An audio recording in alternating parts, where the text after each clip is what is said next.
Williamsburg City Council will come to order. Ms. Burcham, would you call the roll, please? Mr. Maslin? Here. Ms. Ramsey? Here. Mayor Freiling? Here. Vice Mayor Pons? Here. Mr. Zhang? Here. Before us, we have the council minutes from the March 14, 2019 meeting, the March 18, 2019 budget work session, and the April 10, 2019 special meeting. Do we have any edits? I had one comment. We get that taken care of? Yes. The comment was on the motion for the fire station 2, there were multiple seconds, including Benny and me, as well as the vice mayor. Okay. And has it been corrected to your satisfaction? It has been updated, yes. Okay, thank you. I'll second it. Mayor, I move to approve the minutes as Second. Ms. Burcham? Mr. Maslin? Aye.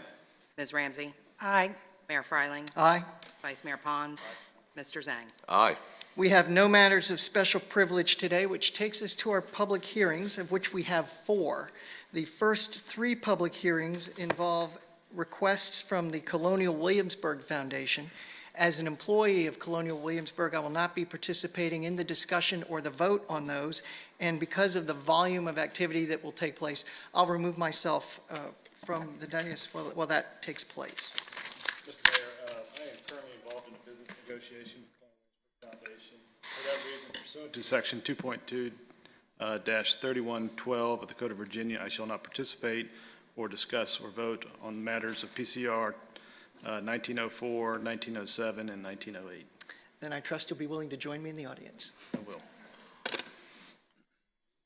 Let's see. Have fun.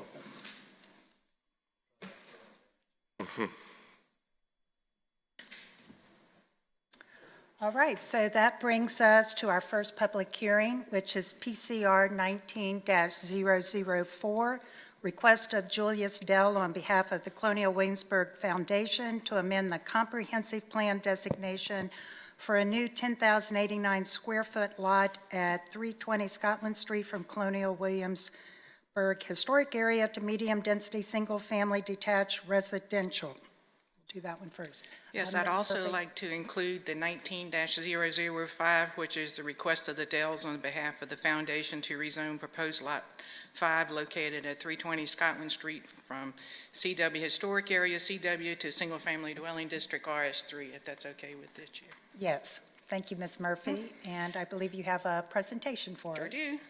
Councilwoman Ramsey and members of council, this is a request by Julius Dell on behalf of the Colonial Williamsburg Foundation to re-subdivide 2 lots located at 316 and 320 Scotland Street into 2 lots for the construction of a single-family dwelling on proposed Lot 5 at 320 Scotland Street. The applicant is under contract to purchase the proposed Lot 5 located at 320 Scotland Street, with the foundation retaining proposed Lot 6 located at 316 Scotland Street. Proposed Lot 5 at 320 Scotland Street requires a new subdivision, amending the comp plan and rezoning the property from Colonial Williamsburg Historic Area to Single Family Dwelling District, RS3, to allow the construction of a single family dwelling on the property. The applicant's statement was included in your packet. This slide is an aerial of the area. It's highlighted in red are the 2 existing lots. There are 3 existing dwellings on the south side of Scotland Street and 3 dwellings in Matthew Welly School on the north side of Scotland Street. In green are Matthew Welly School, the Governor's Palace, and Robert Carter House.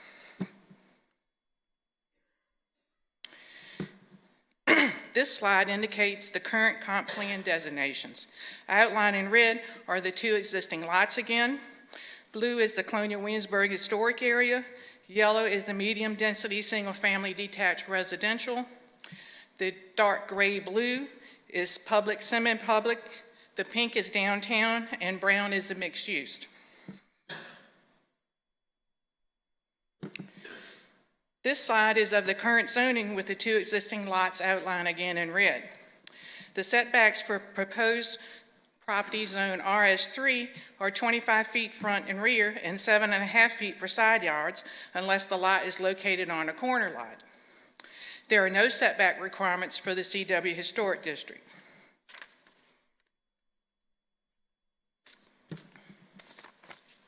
This slide indicates the two existing lots being subdivided into a different configuration, with the larger lot remaining CW and the new Lot 5 being rezoned to RS3. This slide indicates in red the new lot. The darker red portion of the lot is the area that requires a Phase 3 archaeological data recovery before construction can begin on the lot. Planning Commission held public hearings on April the 17th. The applicant and 9 citizens spoke at the hearing.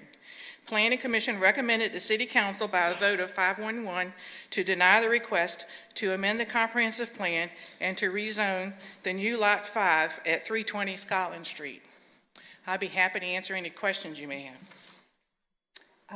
Mr. Zhang, do you have any questions? Yes, I do. I have a couple, Ms. Murphy. Thank you for your presentation, and let me begin by saying thank you to city staff for diligently guiding us and the Planning Commission and citizens that are involved throughout this process. Let me first start by asking, what we're doing here is rezoning, right? That's correct. Not, any new house or construction on that property is contingent upon our rezoning of this. Let me ask, so the neighborhood there, the adjacent properties, currently that is zoned RS3, correct? So if we rezone this to RS3, that's consistent with the rest of the neighborhood. As you can see on this slide, Yes, ma'am. it probably shows it a little bit easier. You can see the current 2 lots, and you see adjacent to those lots are the RS3 zoning classification, which are highlighted in yellow. And on the screen, you can see the large deep lot in yellow, which is the one that would be adjacent to the proposed lot. And then the one on the corner is owned by the Armsteads, and that's zoned residential also. And all the lots across the street are zoned residential on Scotland Street, including Matthew Whaley School. Understood. Thank you for that clarification, because I didn't want any concerns that we are rezoning this to something that may be different or incongruous to the rest of the neighborhood. So this will be consistent throughout the neighborhood. There's no secret that there's a desire to build a house on this, and that's what the RS3 demands. So let me ask you this. A neighboring landowner was concerned that whatever new house lot, if this rezoning were accepted, would be right smack next to her property. And I'm looking at the map that the applicant had submitted. What are the setback requirements for RS3? RS3 are 25 feet front and rear and 7.5 feet on the side yard. Side yard, okay. That's just for anyone who's curious about that. There have been several archaeological studies. Planning Commission accepted the management plan that's required for this particular area. There have been notes from members of the public, some who are experts in this field, that the suggested site had an 18th century foundation. There were proponents of Joseph Prentice's garden there. So when staff was making their analysis of this rezoning request, how did y'all factor those potential archaeological, and for some folks, I think all of us, that heritage, Right. into consideration? With any rezoning request or subdivision, we have an archaeological map that's adopted by the city. Right. And this property is in the archaeological zone. And because it's in a zone, it requires an archaeological assessment. So the applicant did a Phase 1 and a Phase 2, and the archaeology assessment was looked at as part of the review. The Phase 1 and Phase 2 indicated 2 post holes from the 18th century in the Prentice Gardens. It also said they found some prehistoric artifacts. They found an intact block brick foundation thought to represent the southern wall of the bungalow from the first half of the 20th century. Our records indicate that I believe the Colonial Williamsburg Foundation bought the 320 lot in 1972, and I think our records indicate in 1973 that a demolition permit was issued for the house that was on the property. So that's what they believe the one foundation was for. With the Prentice Gardens and the 2 post holes, it was recommended that a Phase 3 data recovery excavation be done prior to any alteration or construction. That's consistent with what our regulations are. So as part of the review of the process, it's kind of strange that it's hard to wrap your head around sometimes that the Archaeological Review Board is in fact Planning Commission in the city. So the Archaeological Review Board looked at the Phase 3 recommendation and the recovery and recommended approval of that phase of that recovery, which if before any construction can be done on the site, that has to be done. And also as part of that, staff would get a written report on what was found and so forth on the lot. So I guess this is tying with the Phase 3 archaeological study. I know there's some concerns that there may be some Civil War soldiers that may be I've asked buried. the foundation, and they have told me there are no bodies buried on that property. Is there, if the Phase 3 archaeological study finds something of historic significance, does that completely halt the entire project? Well, data recovery is part of the Phase 3. Right. So then it's going through the site in accordance with the plan. Okay, And if they find anything, they recover it. right. And if they find bodies, then that's a whole different story. There's a whole different procedure you have to go through with the state to mitigate that, so. Okay. That's all I have for now. All right, thank you. Mr. Maslin? Yes, thank you. Looking at the memo, the last paragraph there, I just want to make sure there's no confusion, that it says that at this point, planning is recommending that we deny the request to rezone and amend the comprehensive plan. Is that correct? The Planning Commission recommended denial of the rezoning and the amendment to the comprehensive plan. That's correct. But this is a memo from you. So that's the planning department's recommendation now? The Planning Department recommended approval. Up in the, Right. further in the memo, Right. but the last, right above your signature line, suggested action based on the commission's recommendation. Commission's review, that's Planning Commission. So that's what, That's planning that's how commission. you're ending the memo. Right. Can you pull up from the memo, can you pull up the aerial that shows the school there? That's right above staff recommendations. I don't have the memo in there, but here's an aerial with the school. So in the memo, it discusses no need to look at traffic issues. That's correct. So what type of discussion was there between planning and the city engineer to come to that conclusion?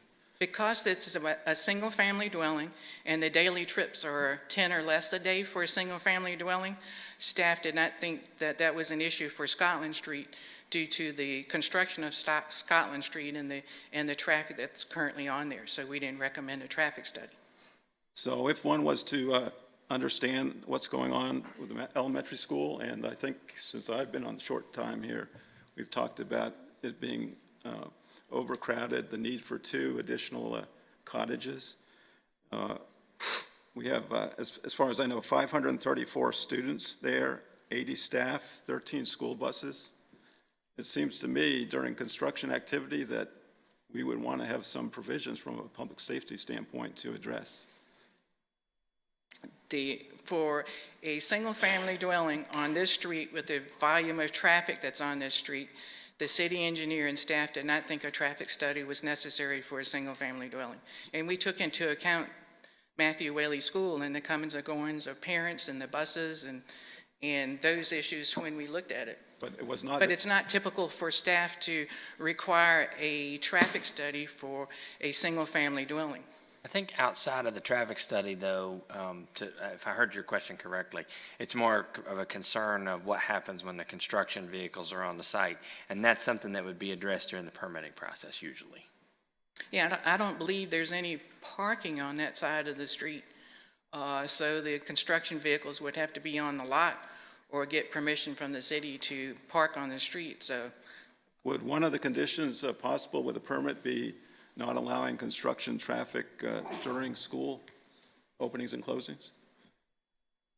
I think that's something the city could look at as part of allowing anyone to park on a city street. They could put conditions on it. Right. No, I'm saying more than parking, just we wouldn't want them actually driving down there.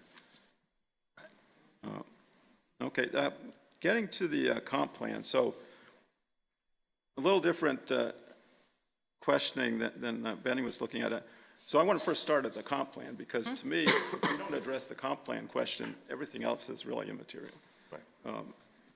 So can you give a little more background on the comp plan in terms of the purpose, how important it is, how often do we update it, and how many meetings? Because I know you've had a lot of meetings as that process. Right.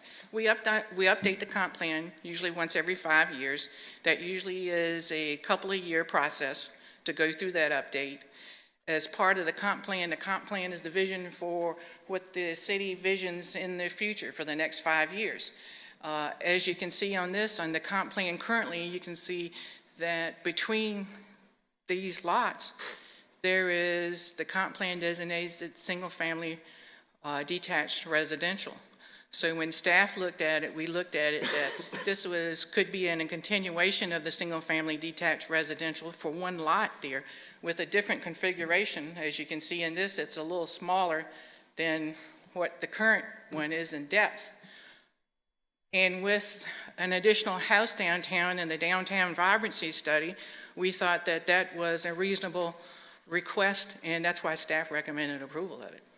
If you don't mind my jumping in, the downtown vibrancy plan is not part of the comprehensive plan. That's correct, and we're looking at that as part of the comprehensive plan update as to the recommendations in that, and Planning Commission will make recommendations to council as to what parts of that plan should be in the comp plan. Right, I just want to make sure those are two distinct That's right. things, because I know there have been some comments in the public suggesting that this was falling under the downtown vibrancy plan. No. Certainly, it could be a guiding document, Yes. just like the goals, initiatives, and outcomes, but ultimately, we have to determine the zoning That's correct. determinations by the comp plan, and remain faithful to it, so, sorry. No, that's fine. So in the agenda, we've got the Colonial Williamsburg Foundation Board of Trustees resolution. Is that something you can put on the screen? I didn't have that as a document to be put on the screen. No, sir, I don't have that as a. Okay, so that is saying that April 21st, 2018, the Board of Trustees decided that 0.8 acres in this area was surplus to the foundation's needs. Of that point, and authorized the officers to sell 0.8 acres. The parcel that's being discussed in terms of rezoning is only about a quarter of that. Is that not correct? It's 10,000 and something square feet. That's correct. So what information do we have from Colonial Williamsburg in terms of what's going to go on with the other 3/4 of this land that's going to be sold? I haven't been told by the foundation any references to anything other than what was in this application and what you see in their memo stating what was for sale. So I would say you need to ask the foundation to probably and elaborate on that. What would be an appropriate time to ask Jeff those questions? I think, During the public forum? Okay, public forum, okay. So one of the things I don't see in this resolution is, although the Board of Trustees is definitive that 0.8 acres is surplus, there's no mention about what their thoughts are in terms of any change in the buffers required. So this resolution does not really authorize anybody to act on their behalf to change the buffer requirement. And the officers could actually satisfy this requirement by selling this parcel to like a land conservancy, and there would be no change required for the comp plan. Is that correct? the foundation can sell to whomever they so desire, and the land conservancy could be an individual if they so desire to purchase, and they don't have to change anything. I think what they were referencing to, looking at it, I pulled it up on my iPad, the 0.8 acres. I think they took both parcels into account as to the lot size. So they basically said that 0.8 acres is surplus, and we don't know what they're going to be doing with the other 3/4 in terms of how they're going to be selling that, but we're focusing on just the 1/4 of Their it. focusing today is on Mr. Dell's request to buy the Lot 5 and change the comp plan and the zoning designation from CW to RS3. So looking at the timeline, so this is April 2018. When did you receive the application that we're talking about? What, approximately when? February, the end of February. End of February. 22nd, I believe, is the cutoff date for the Planning Commission. So the last Planning Commission meeting I went to was a work session, and that was actually part of the comp plan review, and it was devoted to both Colonial Williamsburg and the College of William and Mary. So when Colonial Williamsburg was asked in that meeting if they saw any need for changes to the comp plan, what was their response? I don't believe they responded with any answer to, I think Elaine Macbeth, she asked not only the foundation, but I believe the William and Mary Foundation also, if there was anything the Planning Commission should look at in the comp plan update, and I don't remember any response from the foundation on any needs that they requested from the Planning Commission to add.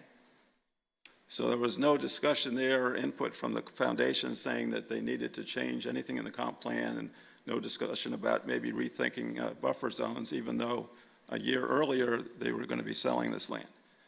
I don't believe they brought this property up at that meeting. Okay. I'll defer to you for more questions. Okay, so thank you.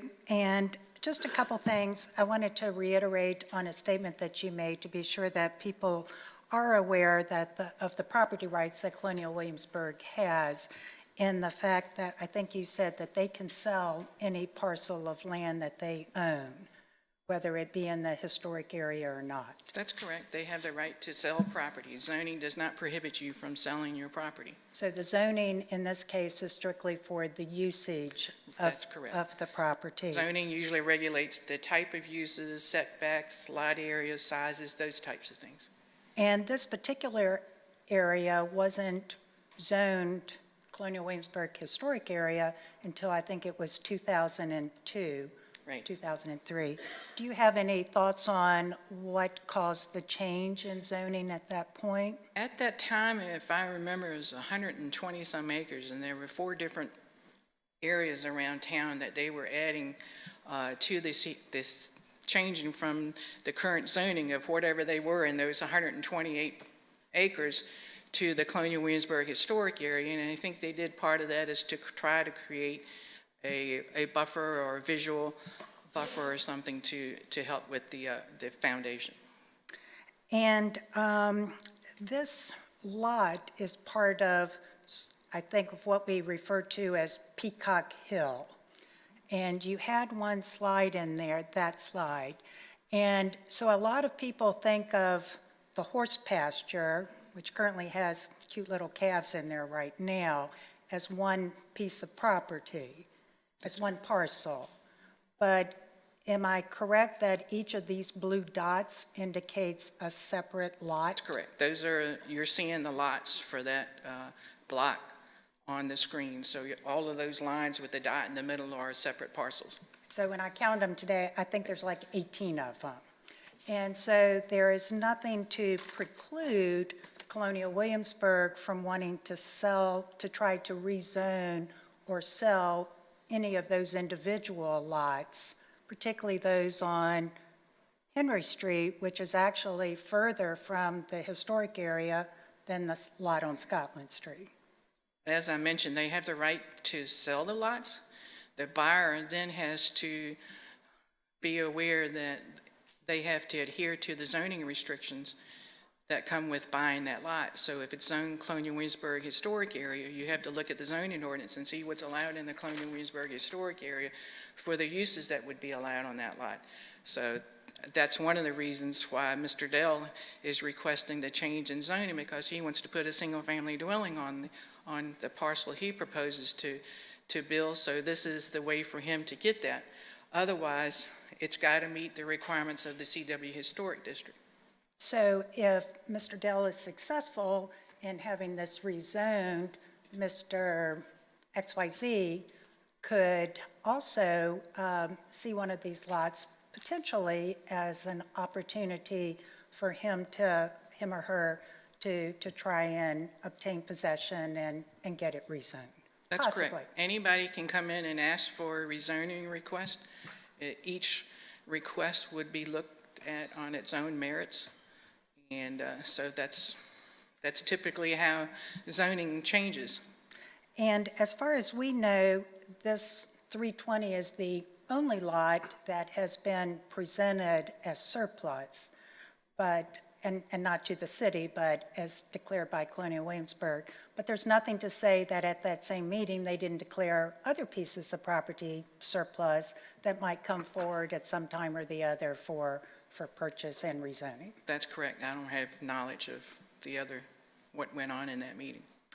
And going back, I think it was one other slide, this whole exercise has got me curious as to all the different lots and layouts. And there was one that you showed, I think it's page number 3 or 4, where it's got the two, that one. So where it's labeled LB1, which is right across from where the Dells currently live, those are zoned limited business 1. Could someone put a house on those lots? Single-family dwelling is permitted in the LB1 district. So a single-family dwelling could go on either of those two lots, one of which is about the same size as the plot, I think it's 0.2 acres, without doing any rezoning or request or anything like that. That's correct. You just have to remember the lot size requirements and the lot width determine. I think Mr. The Dell has a setback. certain size house that he would want to put on a lot, and I'm sure he'll discuss that when he comes up.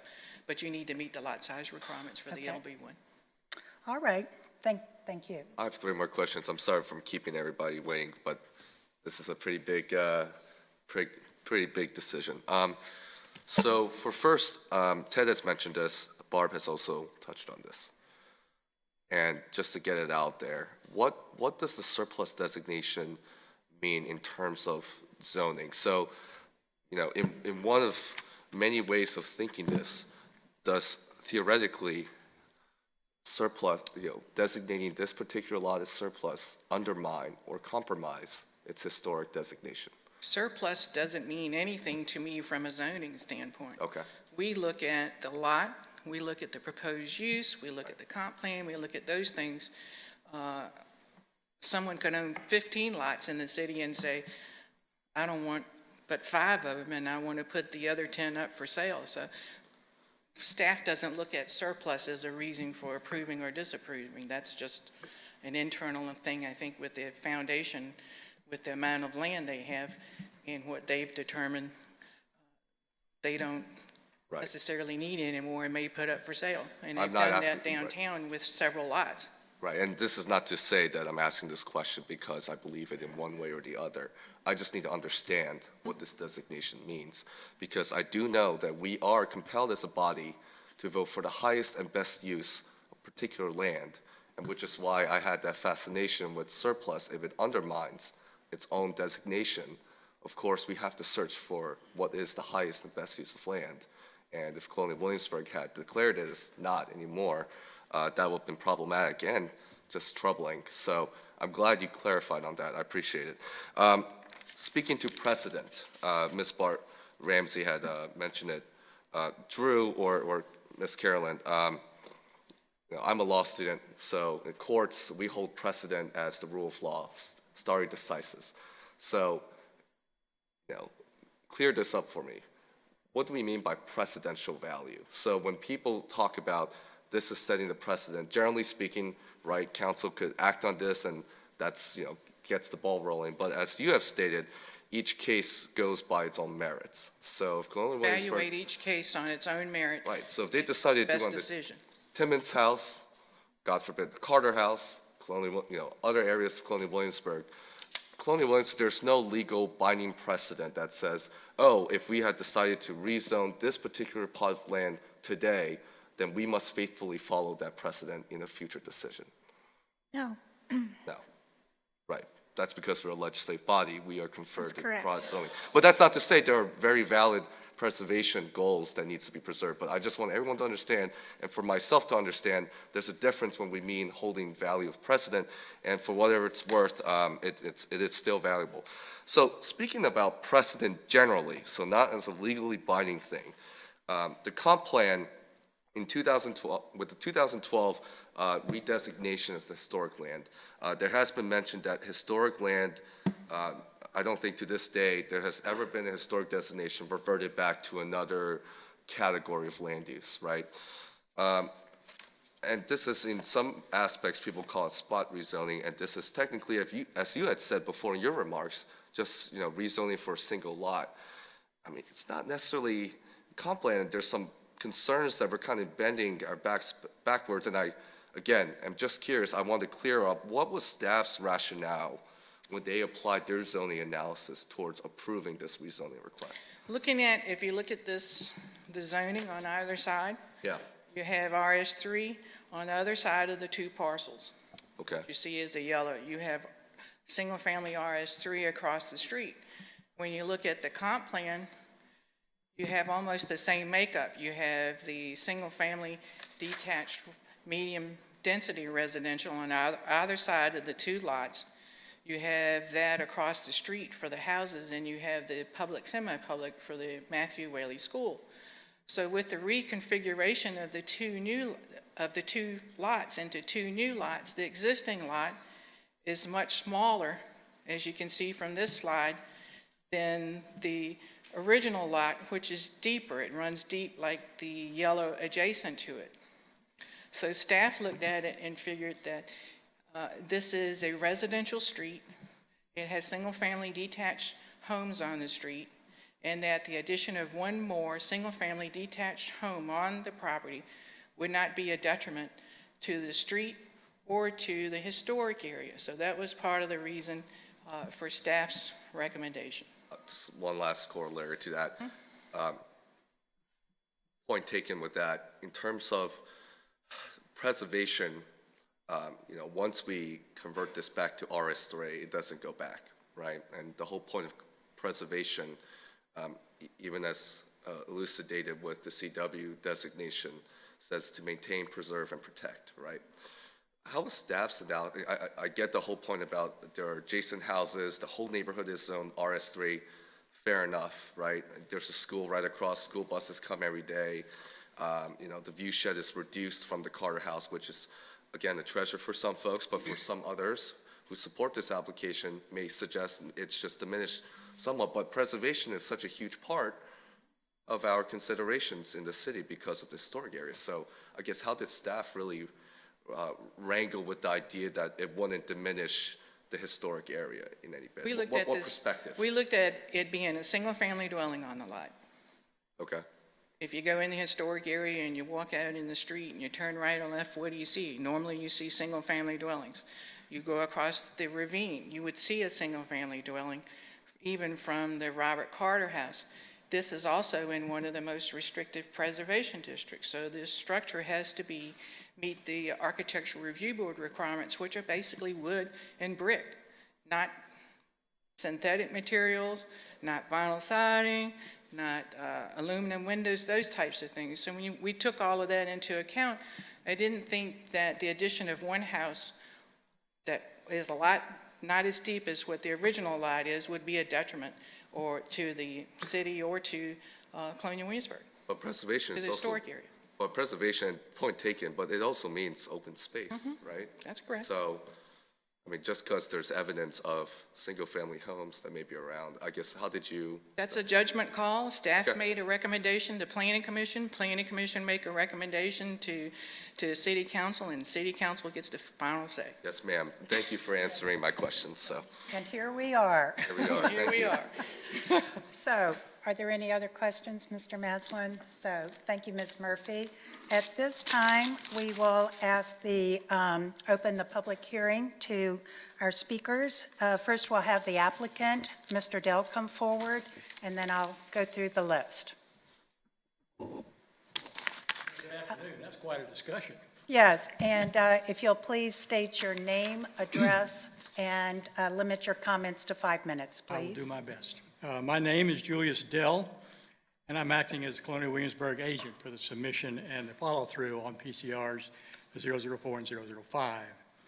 And I'd like to thank you again for the opportunity to address these particular issues. I'd like to call your attention once again to the screen here. And when you look at the previous and thinking about the previous comments, particularly Mr. Maslin, and talking about the other areas and yours, Ms. Ramsey, about the other actual lots that are on the pasture land, it's been brought out that any further or any future, type request to rezone any of that property will have had to be done on a case-by-case basis. And I'd like you to think about, what that would mean, because one of the things that Colonial Williamsburg and I have worked so hard to do in formulating our particular lot request is that the buffer zone and the horse pasture and the entrance into Colonial Williamsburg will absolutely not be changed. Whereas, if in the future, at some time, Colonial Williamsburg or whomever wants to re-subdivide those particular lots, they will have to be rezoned, and the buildings, if that's what they're going to be used for, are going to have to be built, which is going to eliminate that pasture land, which nobody, I don't think, wants to happen.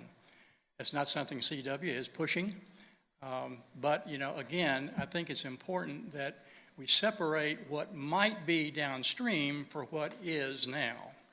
And with that, I'll continue on with my planned comments. The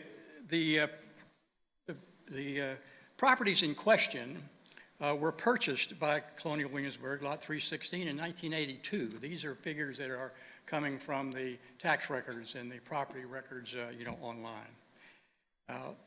Lot 320 was purchased in 1972, and at that time, all of those lots were zoned single-family residential.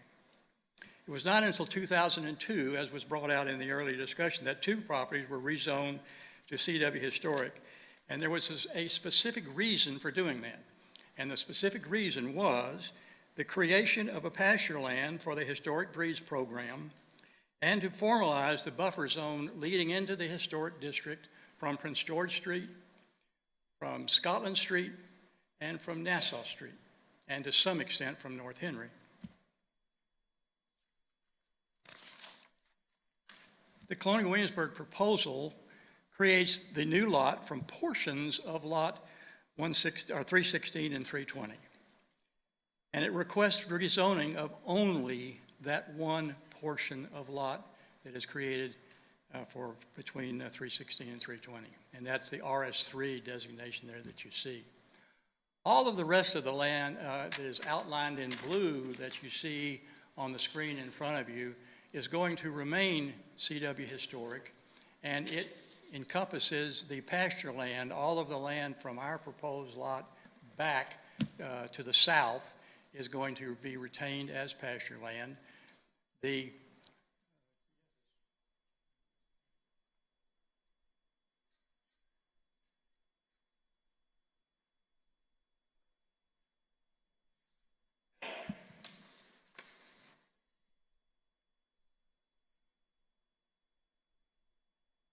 I get the red button or the red light? I think your finger's blocking it. Yeah, your finger underneath is blocking it. Oh, okay, I got you. Sorry. Technology, kill us all. Okay, going back now, if you can look at the proposed area here. This red area with the white line down it to the left of that is lot 320. The remainder of that is lot 316. Our proposal is to take a portion of that and coming down about right here, which is going to be the new lot, less than a quarter of an acre. Now, if you look at the way that it's set up, all of this land here, all the way back down, is going to remain CW Historic. And the pasture will remain pasture land. The green space going from this particular property into Colonial Williamsburg is going to remain the same. The only difference being is this little carved out spot that we have here, most of which is bamboo right now is going to actually be improved as far as our home and our landscaping would be to improve the buffer zone going into the corridor area and to historic districts. As has been brought out, you know, our proposal has been declared in excess by Colonial Williamsburg. And also, I've done a lot of research, and the primary objections that have been voiced basically fall into three categories. One, it will infringe on the historic breeds pasture and green space leading to the historic area. I'm certain you've looked at all of your emails, and I have too. The people coming in are concerned that that land is going to be developed. I'm certainly not clairvoyant, and I'm not going to try to say that that will never happen. But this is not part of this proposal. And again, as far as setting a precedent, each of the individual opportunities in the future would have to be considered on its own merit, as we ask that ours be considered on its own merit. Your time is up, but I'll give Okay, you a well, little bit I'll longer go as because fast as I of can. the The other concerns, property in question be subdivided in the future for construction of higher density dwellings. Again, this is just not the case. If it happens to be the case in the future, they can be considered on their own merit. There's a concern that the approval will set a bad precedent for possible future development. Again, if other opportunities come available, then again, they'll have to be considered on their own. The fears of setting a bad precedent, I fully believe, came down as a result of two things. Number one, the downtown vibrancy study that the city commissioned in January of 2018 to look at ways that additional vibrancy could be brought down into the city. One of those was the development of houses all along the area we're talking about. Mr. Dell, we're past your time, so if you could wrap it up, please. All right, well, may I make one more statement? Okay.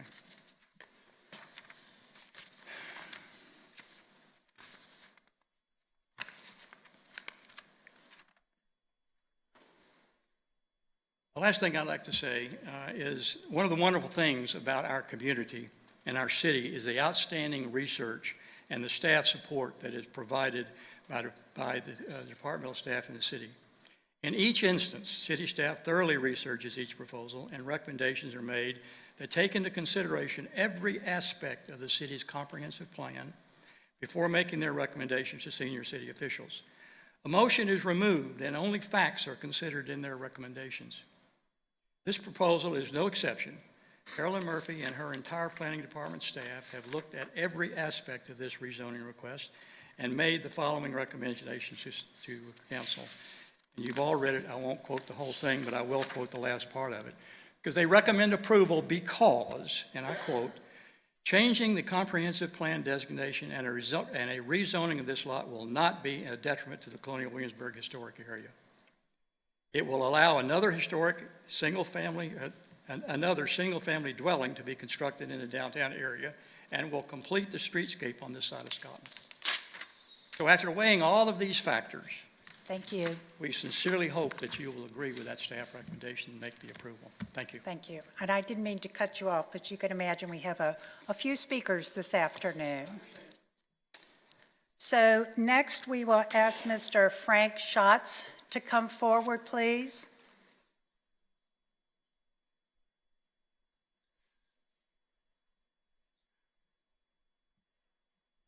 My name is Frank Schatz. I am a taxpaying resident of Williamsburg for 38 years, and at the same time I am a columnist for the Virginia Gazette, and I keep my ear down to the ground.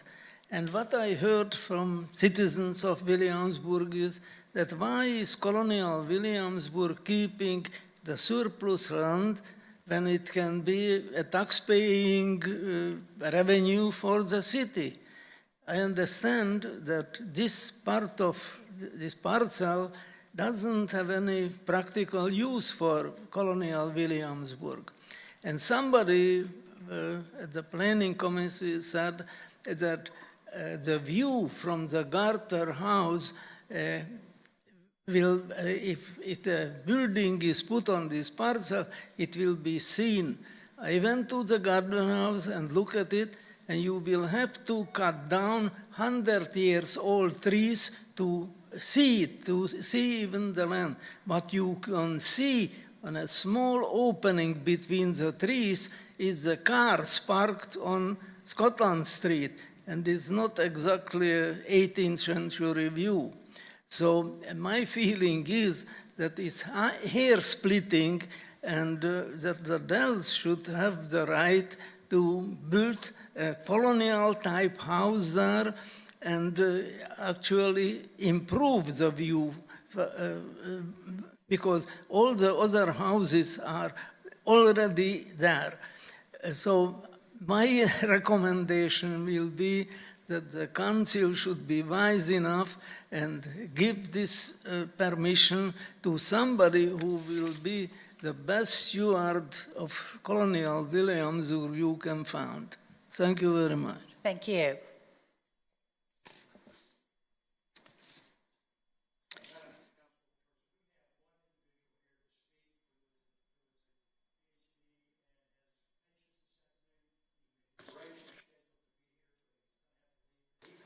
Sure.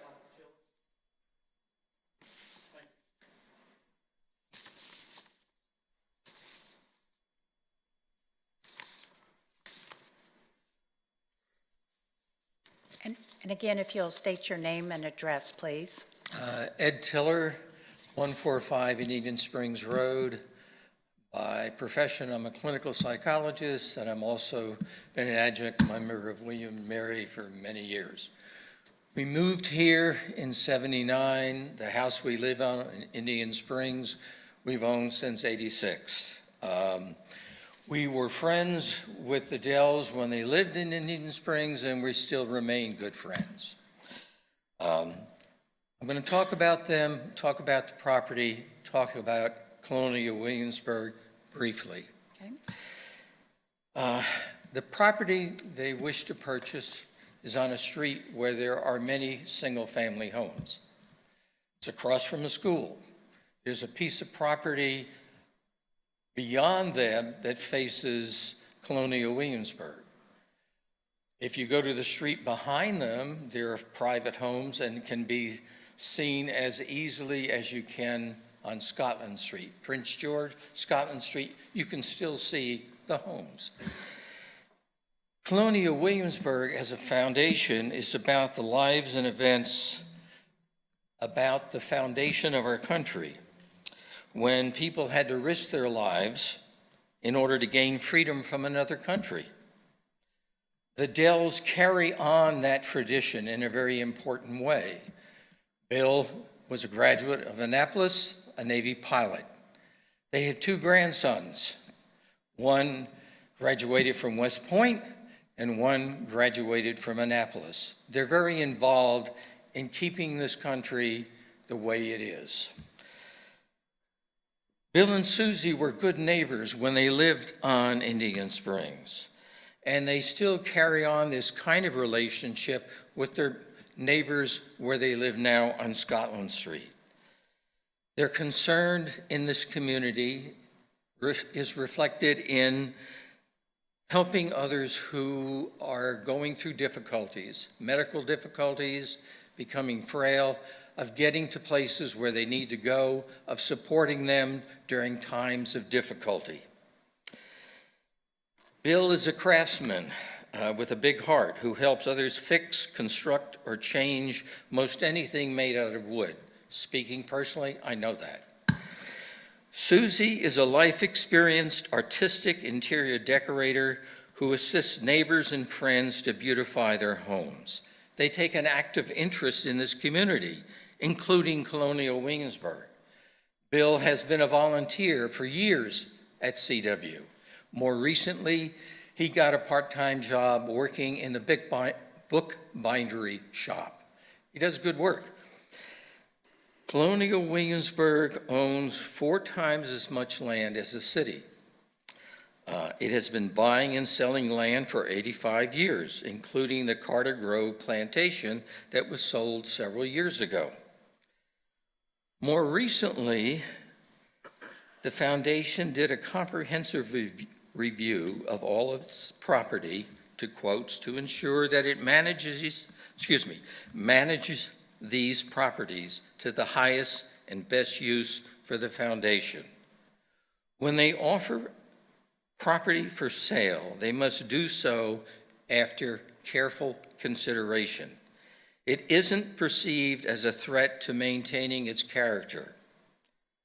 The property Bill and Susie wish to purchase and build a home on will maintain that character as well as any other property adjoining Colonial Williamsburg.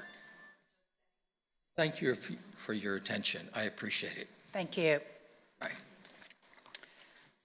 So my next speaker card is Donald and Sandy Brady.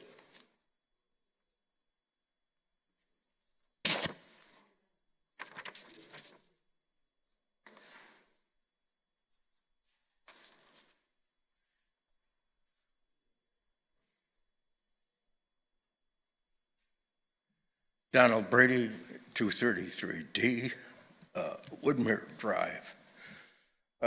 Lived here 20 years, volunteered for Colonial Williamsburg for 13 years during orientation walks. I fully support Mr. and Mrs. Dell in this endeavor. Thank you. Thank you.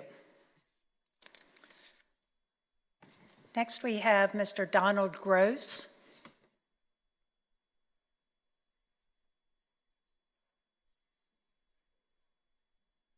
Good afternoon. Thank you for giving us this opportunity. I have known the Dells for 25 years. If you could say your address, please. Excuse me. My name is Donald Gross. My wife and I live at 200 Indian Springs Road. Thank you. Here in Williamsburg. So we've known the Dells for 25 years, and they are excellent candidates to occupy this space. And excuse me? I didn't say anything. And I am an advocate of allowing them to change this into a single residency parcel.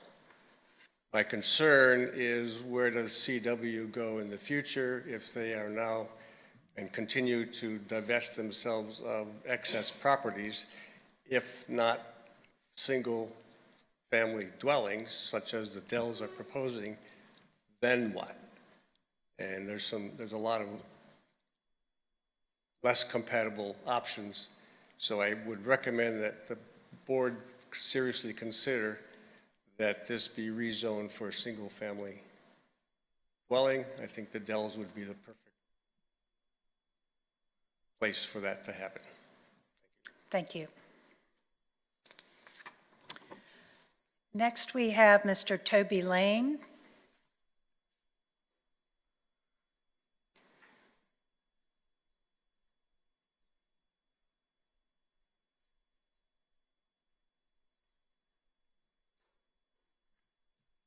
Afternoon, Toby Lane, 248 Yorkshire Drive.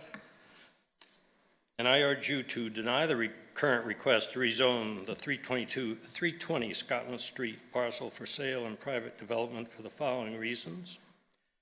Number one, there does not appear to be any significant benefit derived by approving this request for either the city or Colonial Williamsburg.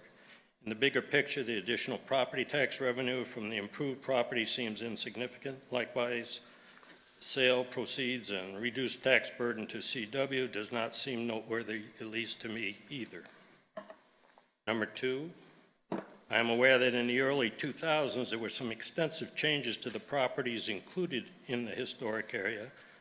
One 2002 article I am familiar with mentioned some 120 plus acres added to the historic area at the request of Colonial Williamsburg for buffering and to protect sight lines, as well as to include historic building sites and landscapes. I believe this particular property was one of those considered important as a part of the buffer and a sightline benefit due to the elevation and proximity to other historic properties in the restored area. I don't see why those reasons are not as appropriate now, excuse me, as then. Has something changed, and if so, what would that be? And finally, three, A quick search of the city property records shows that Colonial Williamsburg Foundation owns nearly 300 parcels in the city. I believe that other CW parcels are currently for sale. Perhaps this indicates that CW has changed their philosophy on buffers and protected sightlines from the approach they requested 17 or so years ago. Unless it is part of an overall plan, this rezoning request seems pointless. If there are broader or more extensive changes planned, the bigger picture should be clear before starting down a path of piecemeal change without an overall game plan. So I have three final questions. How many other parcels are currently for sale or going to be for sale? What will the historic area look like when other for sale parcels are sold? And how many other zoning requests may be required? Thank you. Thank you. Next up is Susan Buck.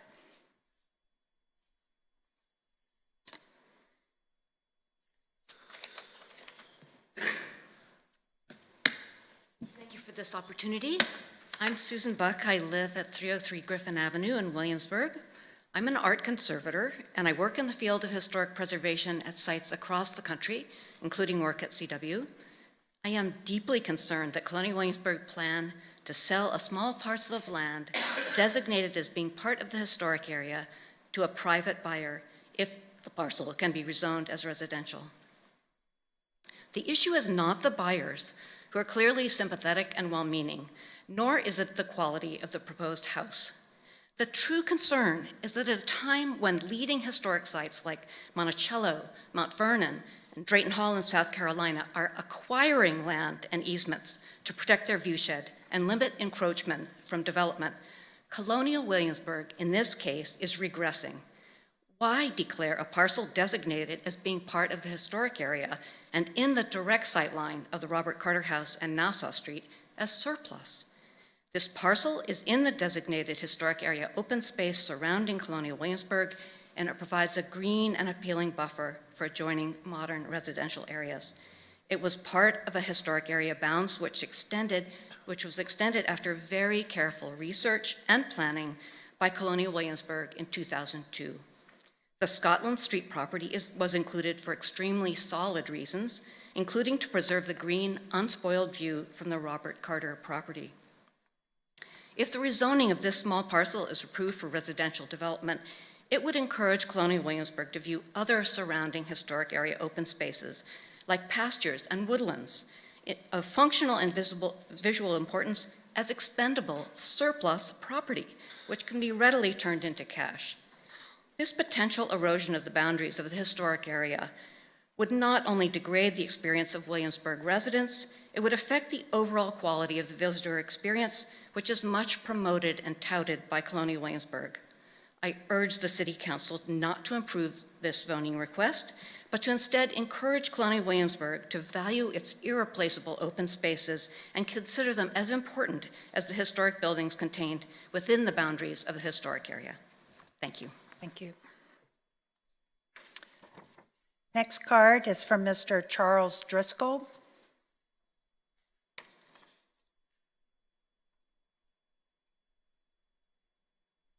My name is Charles Driscoll, and I live at 108 Pine Point Road. I was employed by the Colonial Williamsburg Foundation for 30 years, retired as an administrative officer and a vice president. During those 30 years, I watched the various presidents of the foundation work tirelessly to protect the historic area, quite often buying properties to protect it. Carl Hummelstein, Charles Longsworth, Robert Wilburn, and Colin Campbell.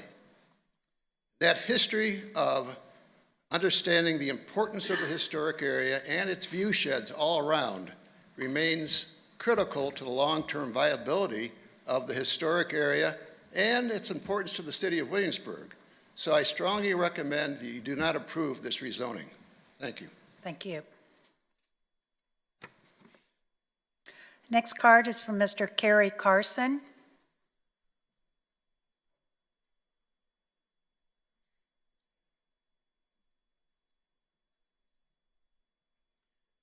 Ladies and gentlemen, I'm Kerry Carson. I live at 308 Griffin Avenue. I've been a resident of the town for 43 years. Most of that time I was vice president of the research division at Colonial Williamsburg.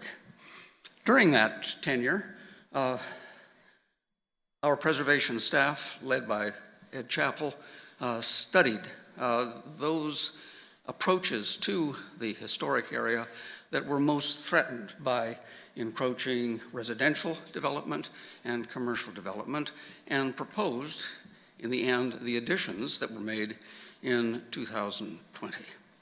This afternoon, we're hearing a lot, many testimonials to the good character of these applicants.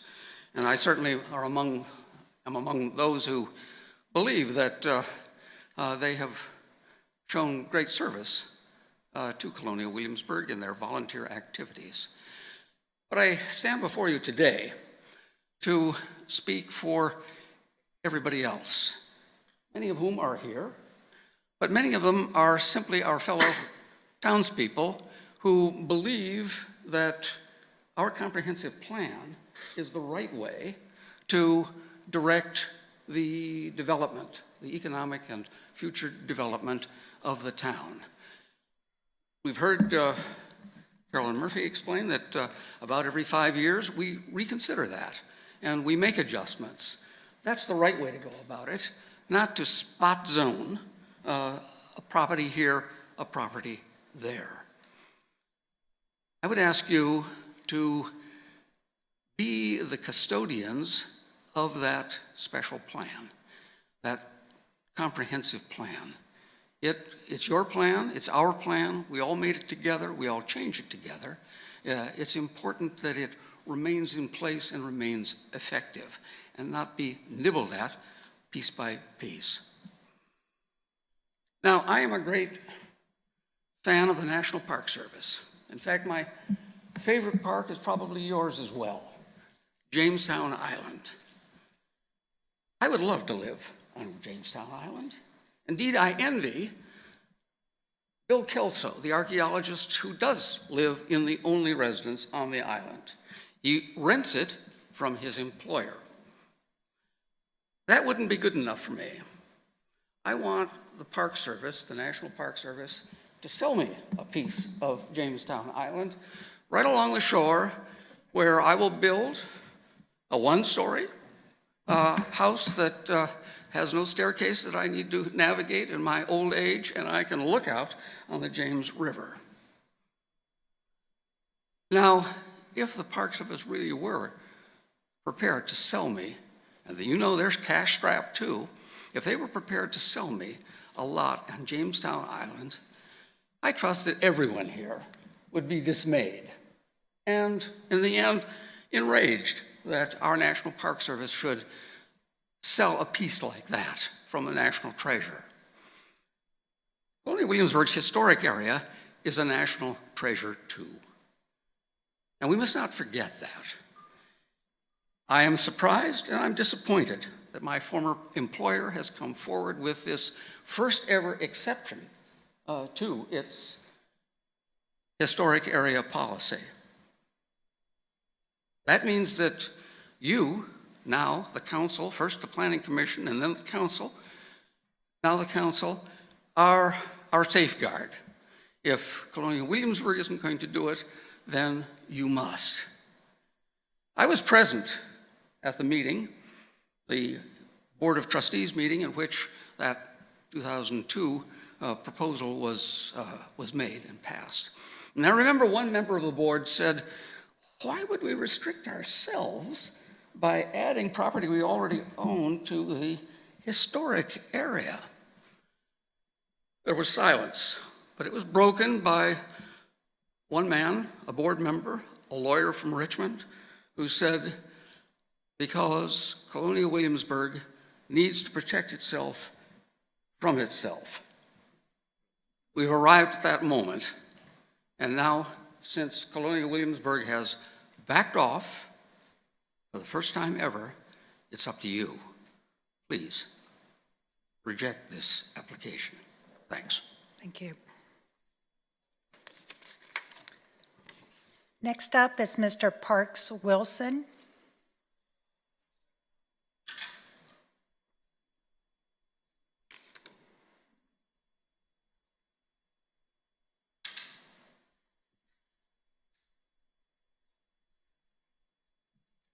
I'm Parks Wilson. I reside at 321 Scotland Street, which happens to be next to Matthew Whaley Elementary School. I wish to thank the council members for allowing me to comment on some of the concerns that have been voiced by a few city residents regarding the proposed rezoning of the parcel at 321 Scotland Street from historic to residential. My support for this action provides positive and workable solutions, as well as an example of public complaint in another community that resulted in an unexpected and unwanted outcome. I'm convinced that with the support of the council, negative resident concerns can be significantly diminished in order to provide Colonial Williamsburg Foundation the opportunity to move forward with the sale of this property. I've viewed the proposed property to be rezoned and the adjacent areas from 3 vantage points in the restored area, specifically from the rear of the Carter House, the McKenzie Shop, and the Dean House. The predominant 20th century structure that can be observed is the Matthew Whaley School, as well as my home at 321 Scotland Street, and that of the porch of the home at 333 Scotland Street, which was constructed in 2016. Because of trees and other foliage, the proposed property cannot be viewed at this time of year, although enhanced screening design, if needed, could be provided by a landscape architect. I suggest that visitors to the restored area are totally unaware of the 21st century life just 100 yards away. They are so involved in the historical significance, charm, and activities within the city that they are, quite frankly, unaware of homes in Peacock Hill, or for that matter, the CSX rail traffic that meanders past the Palace Wall, or the civilian and military aircraft that regularly fly over the restored area. Some residents have commented that the sale of property could set a precedent that may result in the sale of other properties owned by the foundation. While none of us hold a crystal ball and cannot predict the future, it appears that the foundation's published financial situation, with the published financial situation of the foundation, the city must be prepared to explore all methods to raise capital, both traditionally and by other means, and support the foundation in their efforts to do so. The sale of the property under consideration, as well as the foundation's decision to sell my home to me 12 years ago, certainly fit their excess property criteria. During both my military and civil service careers, I spent a number of years at the Walter Reed Army Medical Center in Washington, D.C. The compound was surrounded by a very vocal, politically active, and affluent neighborhood that voiced concerns as to building construction, parking, noise abatement, traffic, tree removal, park-like screening, and a host of other issues. These issues, to some degree, continued throughout my tenure, yet the neighbors were never satisfied. That was until Congress decided that the entire 130-acre compound be closed under base realignment and closure. The hospital, the hospital was consolidated with the Navy Medical Center in Bethesda, Maryland, and other activities were either relocated or abandoned.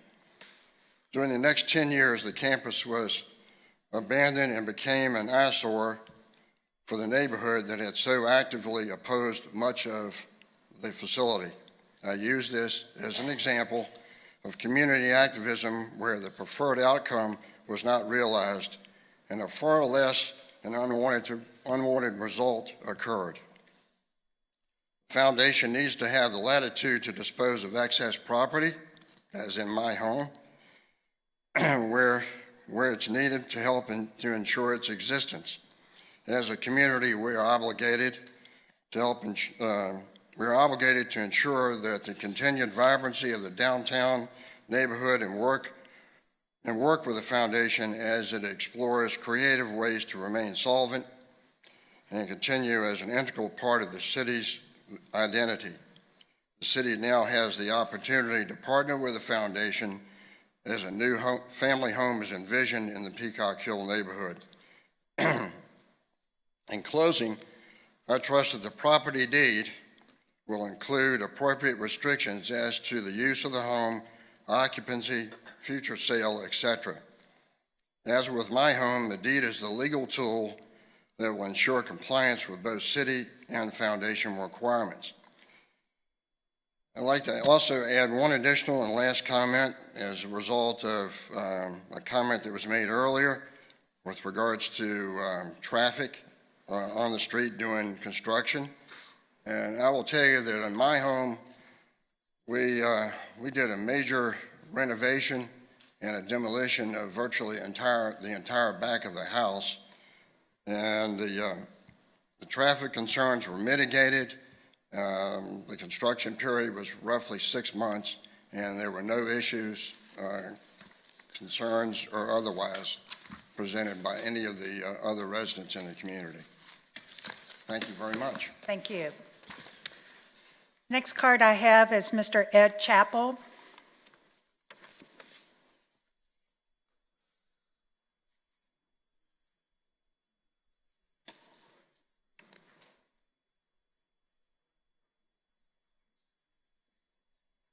Thank you. My name is Ed Chappell. I live at 601 Pollard Park, which is pretty close to downtown Williamsburg. For 36 years, I was responsible for architectural history and preservation at Colonial Williamsburg. So this really was my bailiwick for 36 years, until a couple of years ago. I urge you strongly to support the Planning Commission's emphatic finding against this historic area proposal. If you separate this from personalities, which I think you have to do, it's an unusual and peculiar proposition. That is the proposition that we support our patrimony by intruding upon it. It reminds me a little bit of Vietnam. All three of you asked obvious questions. Why this space? Why sell this open space rather than less delicate lands important to the historic area to the west, which is generously there? Why sell open space property for private house construction rather than, as one of you observed, why not the Nature Conservancy? Was the question even asked? It's inconsistent with the comprehensive plan and the intent of the district that has origins that goes back as early as the 1920s. What this would do, make no mistake, would be to create a precedent for reducing the size of the historic area. There's no compelling public benefit to spot zoning this visible piece of historic area property. We all support downtown housing, but there's no compelling reason for developing this lot inside the present historic area. There are numerous lots further to the west, available or otherwise. I think you have correspondence from Historic Virginia, which used to be called the Association for the Preservation of Virginia Antiquities, leaders of the Clemson University and Texas A&E preservation programs. I happen to know that that staff at the National Trust for Historic Preservation opposes this, and I could give you that documentation. All these folks, Clemson, a leader in particular, has written an eloquent and perceptive letter explaining how this spot zoning would be very unfortunate for Williamsburg and, frankly, for Virginia and elsewhere. Most historic districts in Virginia are much later in their designation than this one. This is really the forerunner. If you start to chip away with this, why don't you chip away at all the others? Let's continue to move forward, not backward, in protection of our own patrimony. As a person who contributed to the 2002 planning for the revised historic district designation and zoning, and the fellow who was essentially responsible for historic preservation at Colonial Williamsburg for 36 years, I'm happy to answer any questions. Thank you. Thank you. The next card is from Frederica Tutte. Frederica.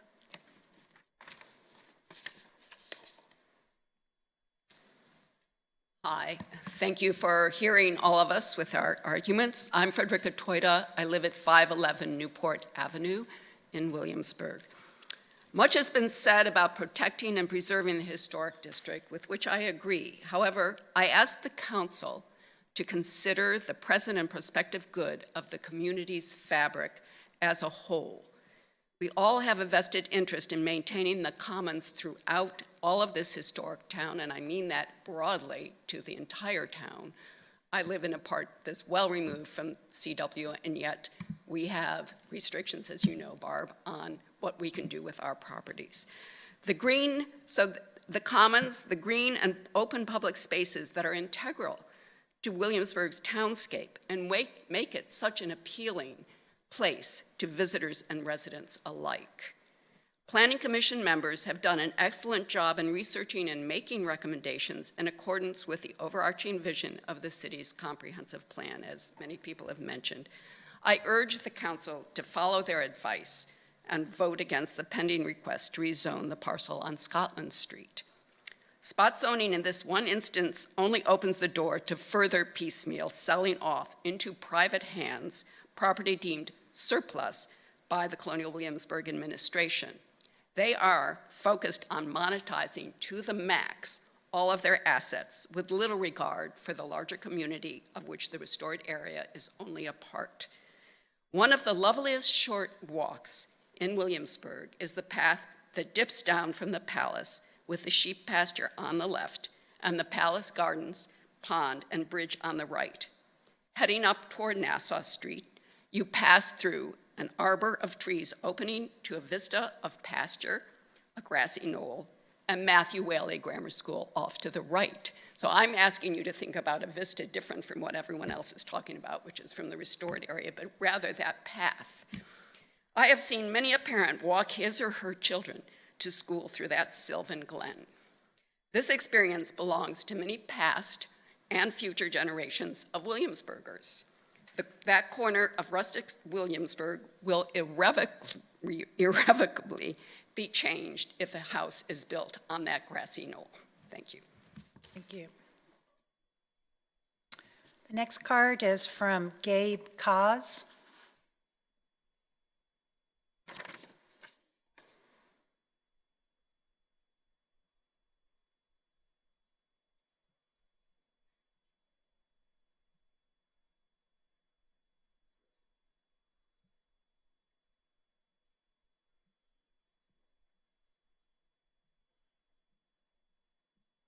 Good afternoon.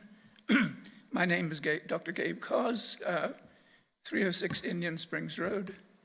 We have been neighbors of the Dell since we come here 20 years ago. Many people in Williamsburg also don't know. I often point out, you are also custodians of the first public psychiatric hospital in the nation, 1773. I often tell that to people, and they don't know, they're surprised. So there's an equal desire to maintain that part of Williamsburg, which is so part of its history. When I first came, I worked with Susie Dell. I was very interested in the land. We had so much land at Eastern State. They wanted to sell it off, which partly they did, and Newtown was formed.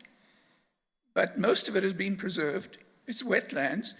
We tried with Susie, we worked long and hard to create a botanical garden. And that's got some traction, has gone some far, but not quite as far as it needs to go. So the change is coming. And I think nobody in this room, seriously, is against preserving the wonderful part of Williamsburg and the wonderful part of the landscape.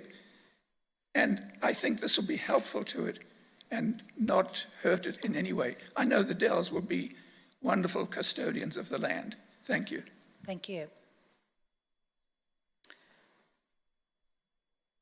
So that's the last of the speaker cards that I have. Is there anyone else that would like to make some comments at this time?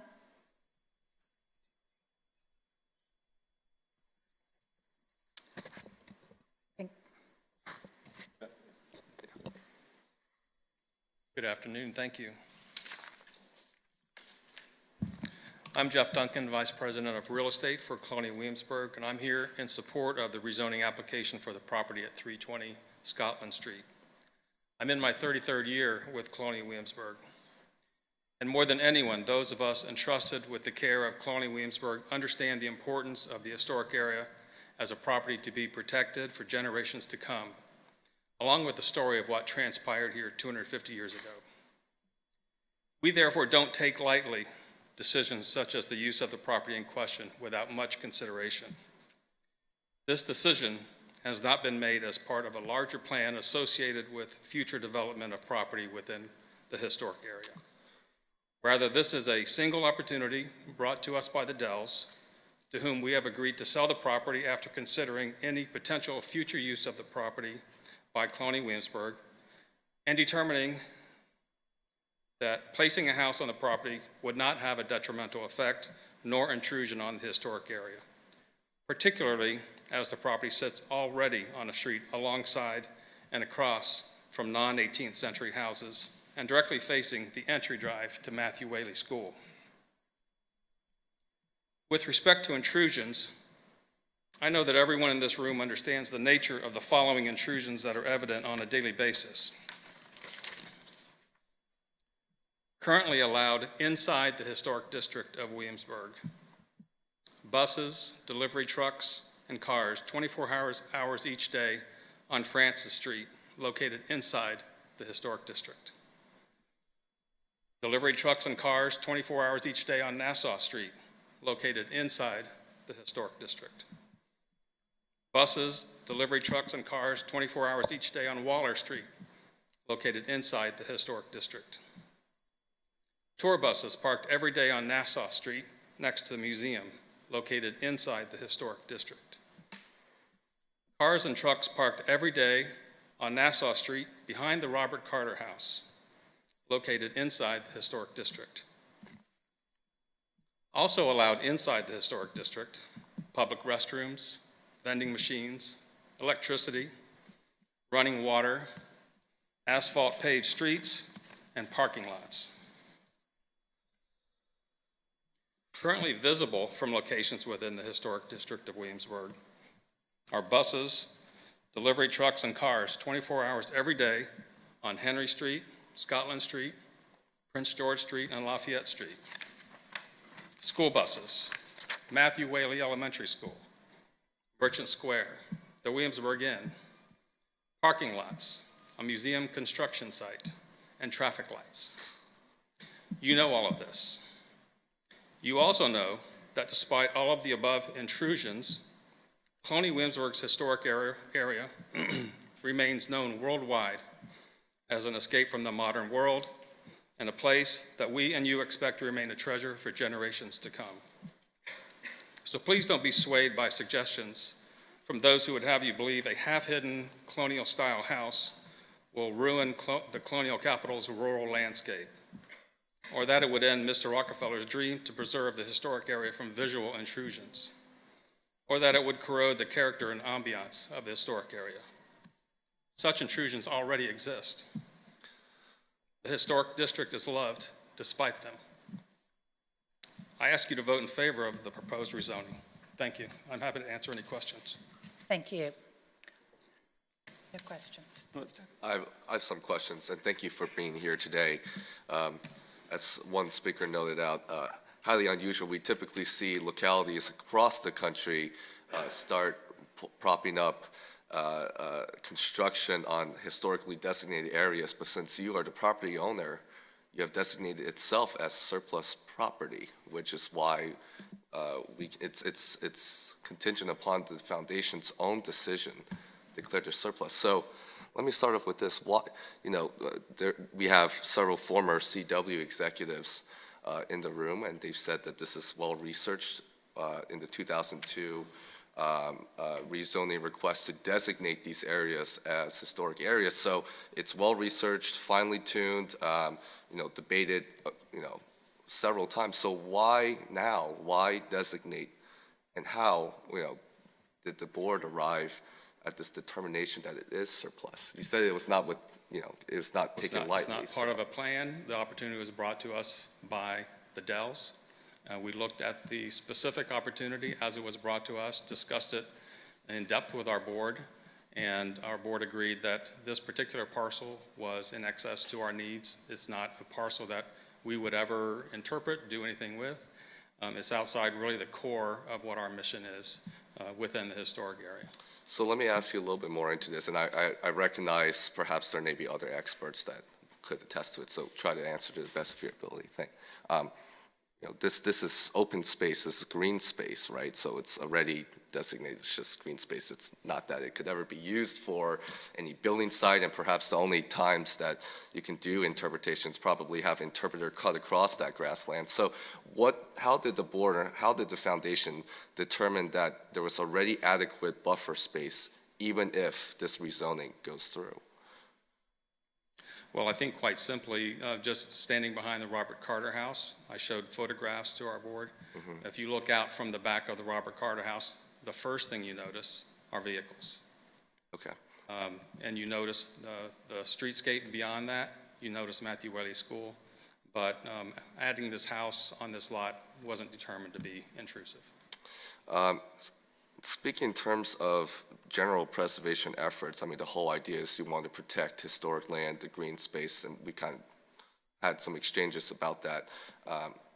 Obviously, it was a big move in 2002, and I recognize this is a previous administration when the board decided to designate, 120 or 200 acres of land. Yeah, I'm sorry. Right. A lot of thoughts going through. I know you had mentioned some explanations for why you're reversing course, but in terms of like preservation guidelines, efforts that's been delineated by federal and state, historic preservation agencies throughout the country and the Commonwealth, they caution against this. So what, Well, I can there's only got to be a more speak- specific reason, right? Yeah. The 2002 change was for 120 acres. Right.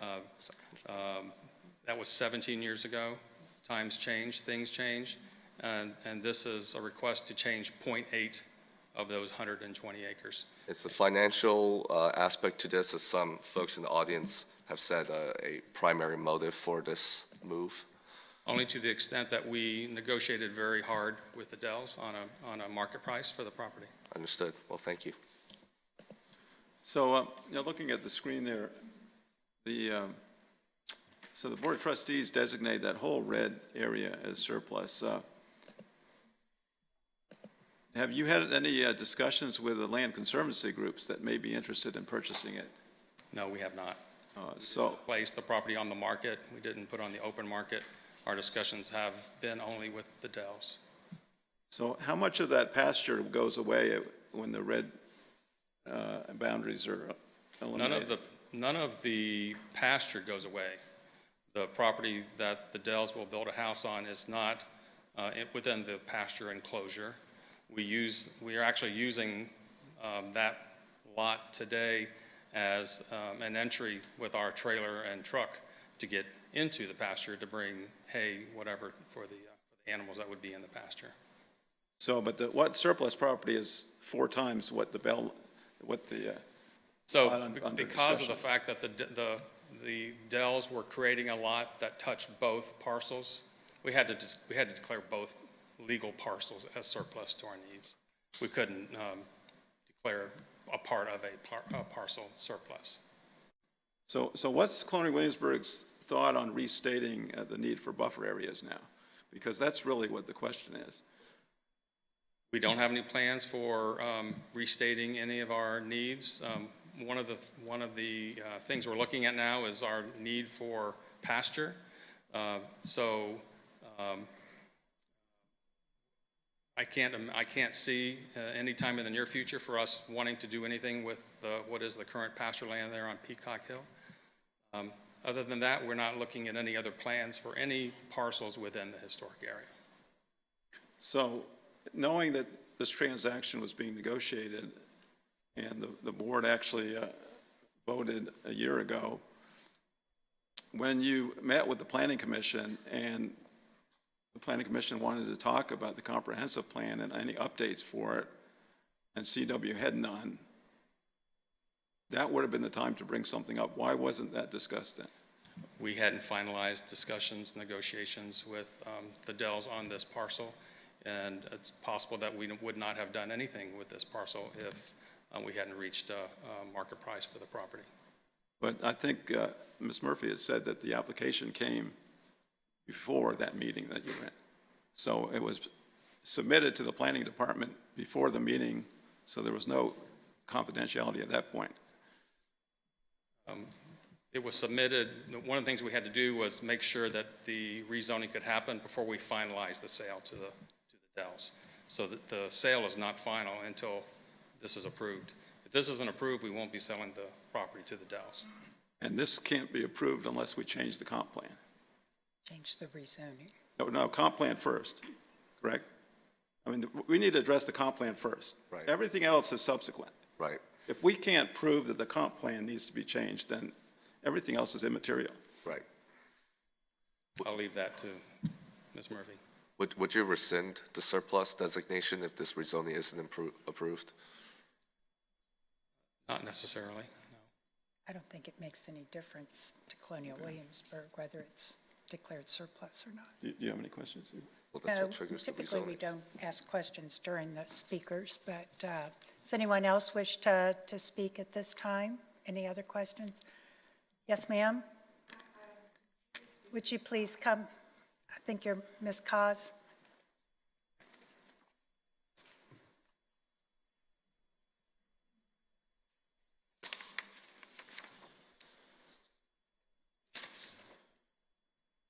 My name is Paula Cos, 306 Indian Springs Road.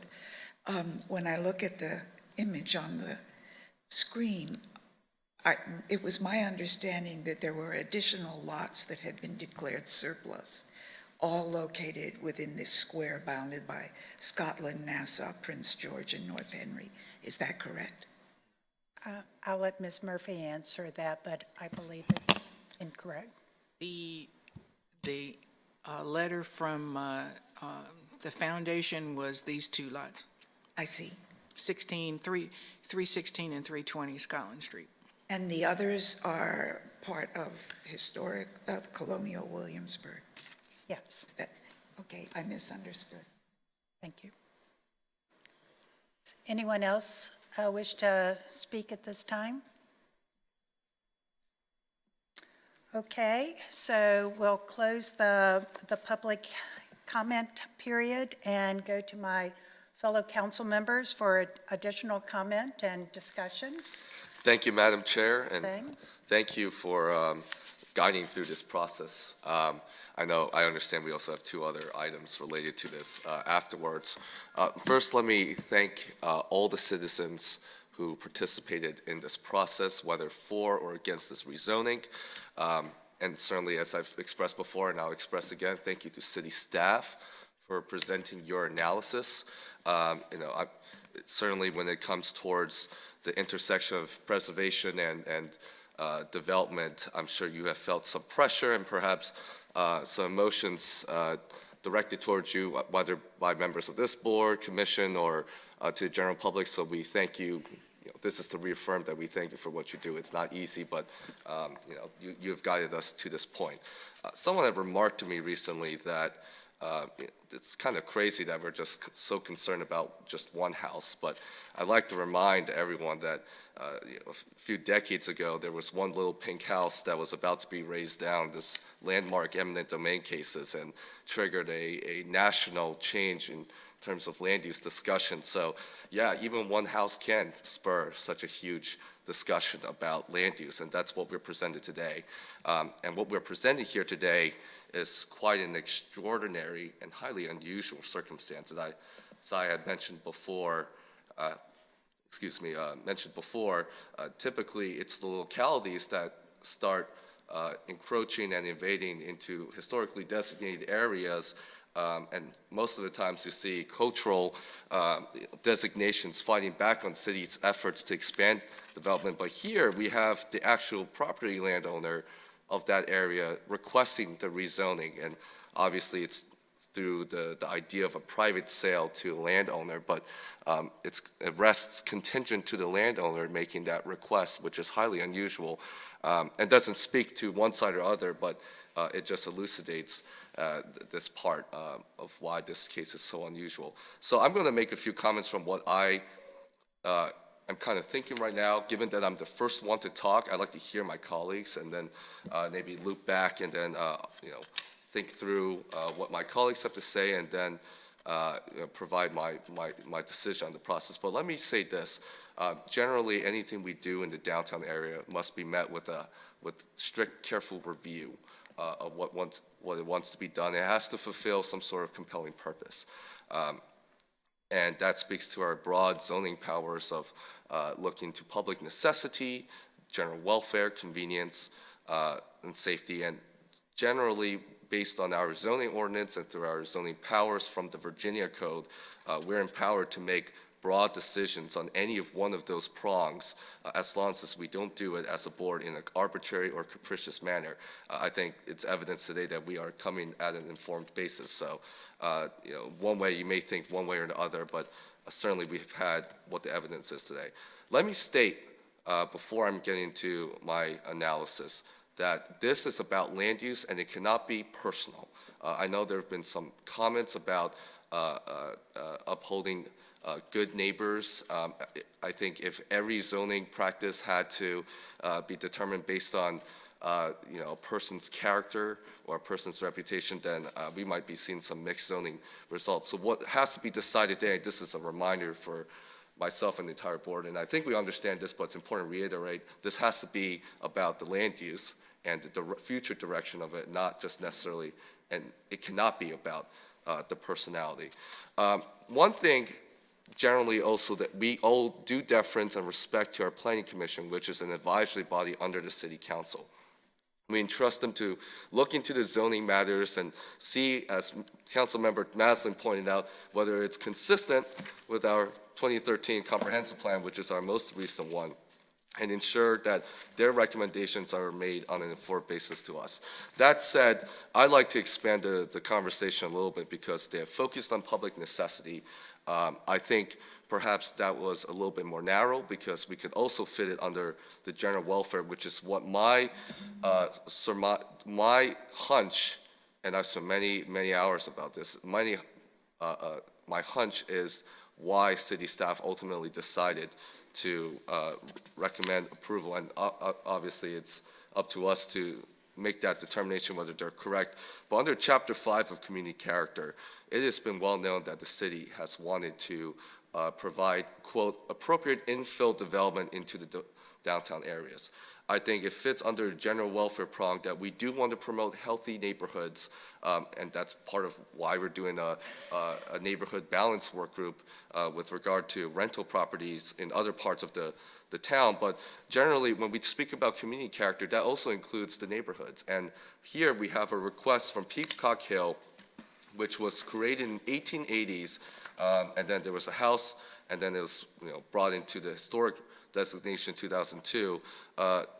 I see how staff is making this argument about why, in terms of under a welfare, general welfare argument, why this could be a compelling reason to have that development. I'm not passing judgment on it right now. I'm just saying I wish that the Planning Commission had spoken about this a little bit more. Public necessity, you could I feel, generally speaking, personally, I think public necessity is very narrowly defined. So if you're thinking public interest, it is also in the public interest to have flourishing neighborhoods, to promote home ownerships, to be able to provide opportunities for folks who desire to live in the downtown area as appropriate. And I can see why planning staff, because the landowner, Colonial Williamsburg Foundation, has designated as surplus, that this rezoning furthers merit as that such. Finally, before I turn it over to my colleagues for further discussion, I think we've spoken a lot about precedent. Every downtown, and in fact, every proposal, SUP, comprehensive rezoning, anything like that, must be determined on a factual case-by-case basis. There is no legally binding precedential value to what decision we make today, and even if we denied rezoning will not stop Colonial Williamsburg. This is where the precedent comes into play. It will not deter Colonial Williamsburg Foundation necessarily from pursuing the other applications because it's not precedential. If it were legally precedential, then Colonial Williamsburg will be prohibited from doing such a thing, but that's not what we have today. Carolyn, I had a really quick question before I turn it over. Spot rezoning or spot zoning, correct me if I'm wrong. So my idea with spot zoning is that you designate a use that is intrusive or completely unusual to the surrounding adjacent area. So if we had decided to rezone that exact plot of land into commercial, that is spot zoning. But this is not technically spot zoning because this is conforming to the rest of the neighborhood. Can you kind of clear up on that? Can you explain just spot zoning? That's an example of spot zoning. It is? Okay. Spot zoning could be you put a zoning in the middle of, say, a commercial property, and you put one property that is residential.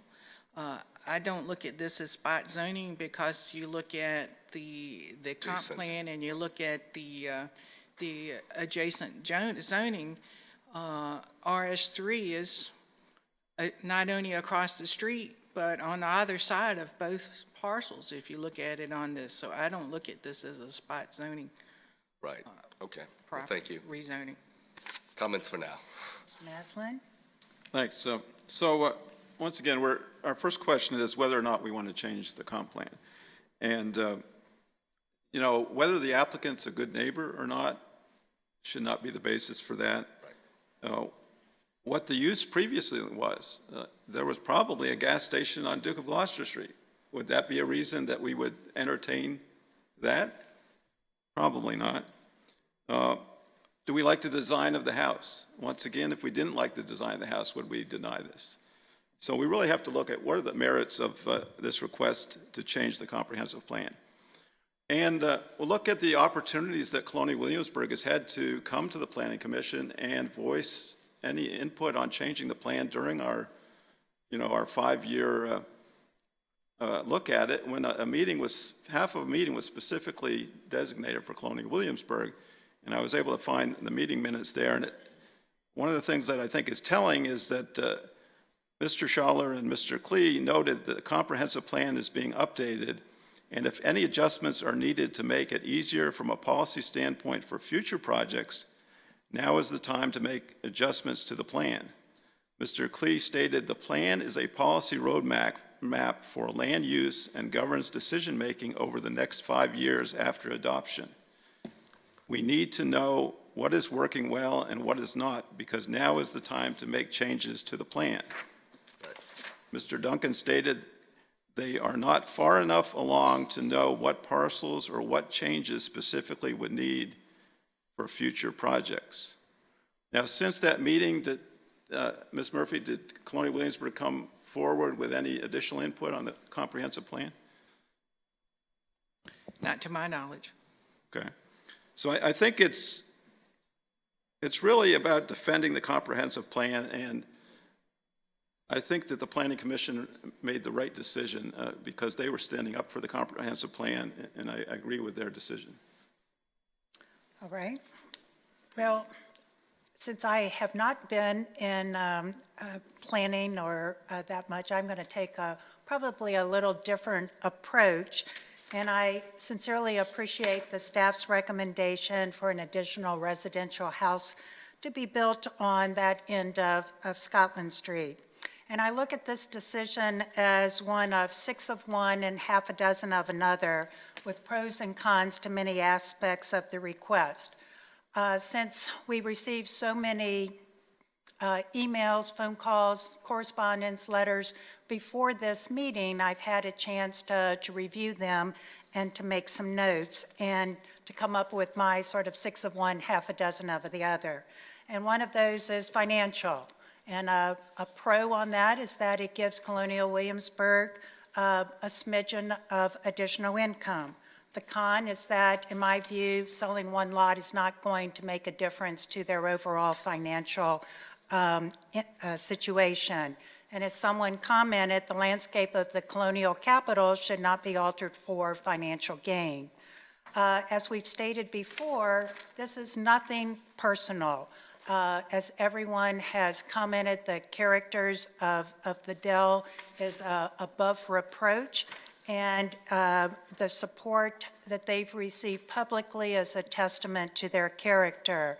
I do question whether the outpouring of support for a house to be built on this lot would have been the same if the person asking for the rezoning was someone who was new to Williamsburg and just came in and wanted to purchase the lot and had approached Colonial Williamsburg, or if a for sale sign had gone up on that lot, whether the sentiments would have still been the same. Under property rights, we've heard that the landowner does have the ability to sell their own land, but in this instance, the question is usage and for zoning. And I guess one thing that concerns me is that Colonial Williamsburg purposefully asked for this land to be zoned historical in a short time period when you're thinking about it in 2002. And now they can't really give any reason as to why this is surplus. As I think Susan Buck commented that this section was included because of its high elevation, its character and visibility. Zoning established for preservation of open spaces is crucial to the historic area.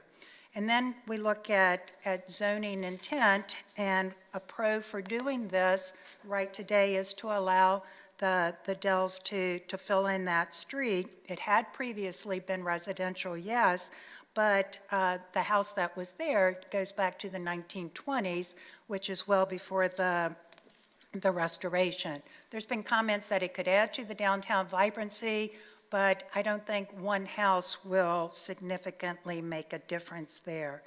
And as someone said, zoning is normally looked at as a blanket. It's overarching, opposed to a patch on a quilt. And so I think that we need to look at some of the comments that have been made both today and from members of the Planning Commission as to why they feel that this should not be rezoned. And to bring forward, Andy Edwards from the Planning Commission said selling off a portion of a historic area to an individual don't think is a compelling reason to change the zoning, and it lacks a compelling public purpose and sets a bad precedent. And others commented about not supporting public benefit or concern with additional requests that would come forward. And the question has been asked as to the buffer and other areas. And even though that each zoning request is to be taken on a case-by-case basis, I think there is still the impression that if there is a change, then it makes it easier for other individuals to use that as a test case to request the same for themselves. I am a big proponent of green space. I know that even with a house would be built here, there would still be a pasture. It would just be smaller. But I think that this is one of the things that's very important to visitors' experience, and our pastures are somewhat unique to Williamsburg. like Savannah Squares. Livestock is a huge attraction for kids. As someone wrote in that, our pastors create an agricultural oasis frequented by visitors of all ages who delight in seeing livestock. Often, it's probably the only chance they have the opportunity to do that. It also provides a transition from an immersion in the historic area to a commercial district, an easing back to the present. It was protected for the green view shed from the Carter House. Having green space doesn't produce direct revenue, but once it's gone, it can't be regained. So we're very fortunate to have a lot of green space in the city, and we're also, even the Golden Horseshoe is a golf course somewhat unique with its natural setting. It's not surrounded by houses like so many of the other golf courses around. So my summary is that in letters and emails received from some very astute leaders in their fields, I have a greater appreciation for the role that Colonial Williamsburg has held as a national leader in the area of historic preservation. Colonial Williamsburg has been viewed as the organization striving to overemphasize the intrusion in the modern world. And yes, I appreciate that we have cars and cell phones and air conditioning in the Colonial area, but we also have not put a McDonald's in the Colonial area for certain reasons. And the history of Colonial Williamsburg has always been to be oversensitive to the preservation and expand, not minimize. And we, the city and Colonial Williamsburg, is looked at for guidance and direction, and I feel undoing a preservation zoning could have an impact and unintended consequences elsewhere. Someone referenced a letter from Preservation Virginia, and he states the same thing. Williamsburg has been a leader in historic district preservation dating back to the 20s. What has most distinguished it is the sustained care of the whole designated landscape, being much more than a group of historic buildings and reconstructions of lost structures. Expansion of the historic district since the 1940s has been well planned, securing delicate vistas and wooded settings that contextualize the whole. The comprehensive plan changes the Planning Commission, or charges the Planning Commission with responsibility to protect the character and integrity of the CW historic area. And I believe that the current Planning Commission has upheld this charge and support their ruling. And another last comment was CW's motto is, "May the future learn from the past." And so someone suggested that we need to save the existing landscape for future visitors too. Thank you. Real quick, Carolyn, didn't you mention in 1978 you produced there were building permits or demolition permits at file? So was there a house in 1978? The foundation, from our records, purchased the property in 72, and in 1973, I believe. That was an existing house structure in 1972. Yes, and there was a demolition for a dwelling in 73. Right. So I guess we have additional discussion. I mean, this is incredibly important. You're talking, and I realized that when I gave my first half, it was for, possibly the pros of rezoning. That's not to say there are pros of historic preservation. We've heard from experts in their field that I respect, admire, greatly. And I think there was one note that I made from a former exec saying that the board member from the past when they did the rezoning stated that we have to protect ourselves from ourselves, which is a fair point. And that's something I urge Colonial Williamsburg Foundation, instead of having somebody talk about why we need to build a wall around Dog Street, needs to start articulating to the public why and exactly how it envisions its preservation efforts. It's what you said, Ms. Ramsey. It's once you take away that space, it's no longer there. I think it's problematic and troubling to me to see that the foundation, which has upheld its mission of preservation, has declared a particular portion, even though one may suggest that it has de minimis effect, because it's what, 0.0233 acres of 128 acres. But there's a fair argument from the preservation side. Once you chip away at it, it may never be gained back, and we might start doing more development. I think we generally talk about, our planning commission talked about, our boards have talked about precedent, and I would hope that if there was an entire rezoning of an historic area, that we would look at it incredibly closely and lean towards the sides of preservation.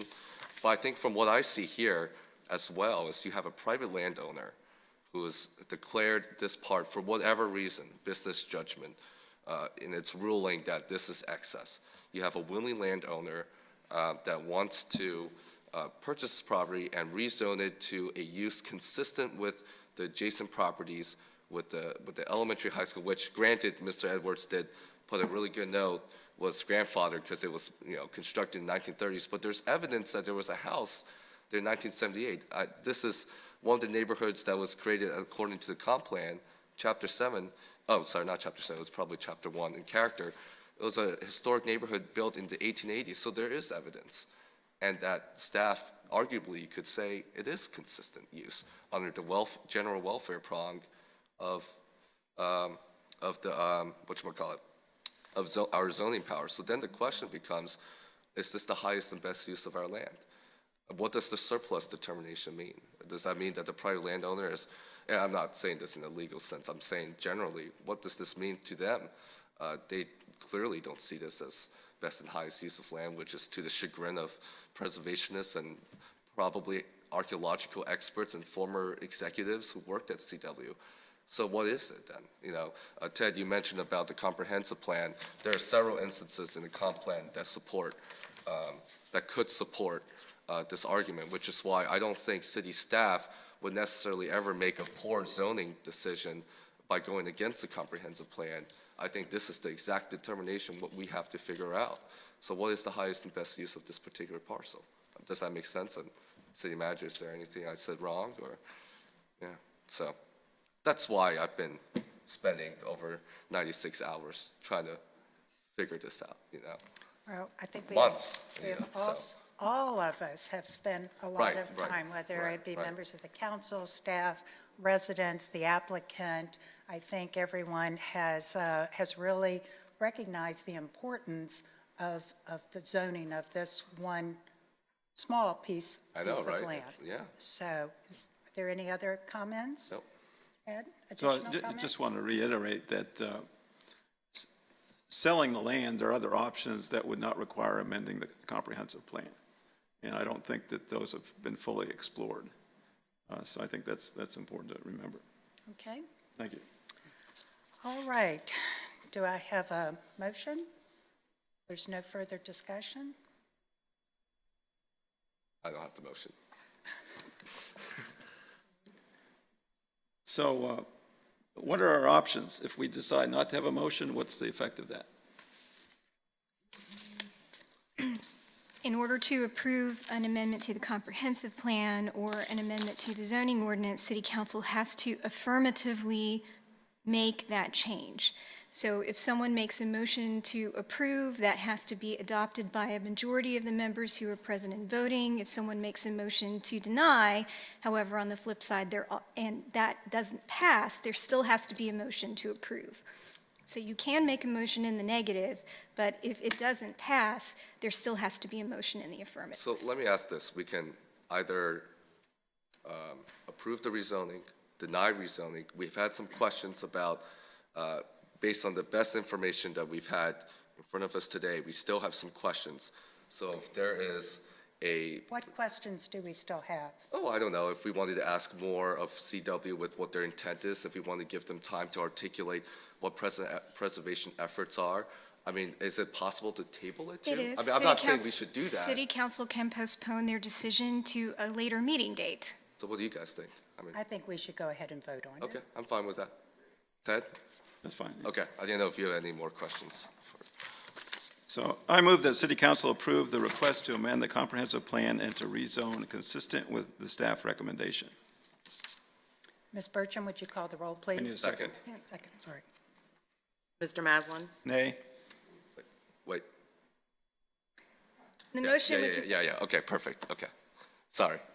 Ms. Ramsey? Nay. Mayor Freiling is recused. Vice Mayor Pons is recused. Mr. Zhang? Aye. Okay, So it's denied. so the motion for rezoning has been denied. Okay. So now we go to the next public hearing. Yeah. We'll let those who wish to leave go ahead and leave.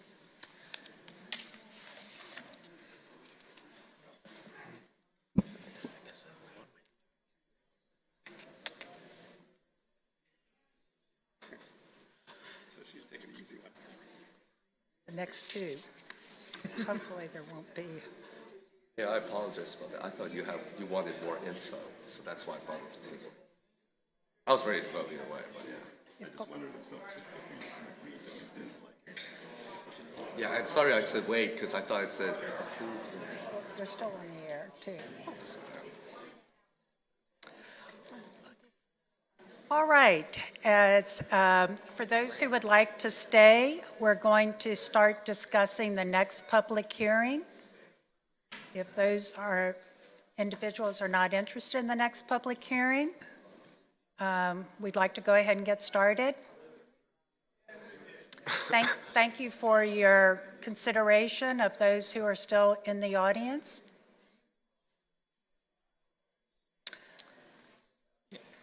All right, I think we are ready for public hearing 19-007, request of the Colonial Williamsburg Foundation to amend the zoning ordinance to allow food trucks with a special use permit in the Museum Support District MX.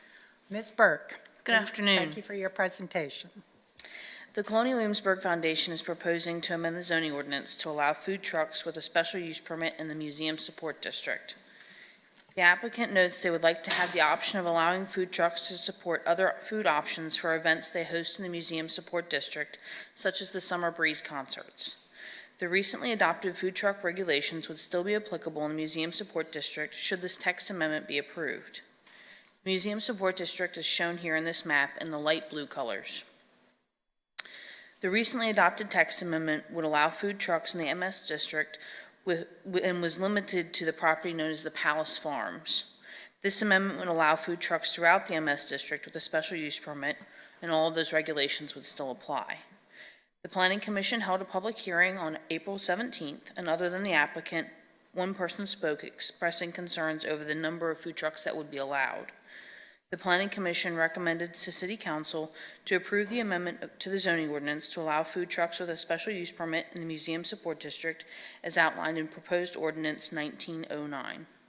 I'm available if you have any questions, and the applicant is present as well. Mr. Zhang, any questions on this one? No, I'm generally satisfied. Was there any additional input from Planning Commission? No, I'm fine with it. Thank you. No questions. The only question I had was someone had asked about the number of food trucks, and I think I remember seeing that there is no more than a certain number of trucks. Correct. In the following application after this, Colonial Williamsburg is requesting to have no more than 2 food trucks. Okay. Because this is a special use permit, in the future, we would be able to limit the number of food trucks. Right, and because this is a special use permit process, we can actually determine what is acceptable within the guidelines. Just knew I had read it. I wasn't exactly sure which. So, all right, thank you. And Mr. Duncan, if you'd like to come forward, thank you. Thank you. I really don't have much to add. I think we have everything in the memo that we provided to the city. Moving the concerts to the museum lawn last summer proved to be very, very successful. And so we brought out food, we brought out beer tents and wine and other things that folks were able to enjoy. So what we're looking for is the flexibility to bring a food truck in on evenings when we think there are going to be large crowds based on the band that we've invited to perform. We would not, because of construction going on currently at the museum and in the alley behind the public hospital, I would not expect that we would have food trucks behind that area this year. Construction's not due to be completed until the end of August, and our last concert would be September the 11th. So just appreciate any questions you might have of me. I'm happy to answer. Any more questions? All right, discussion, comments? I approve.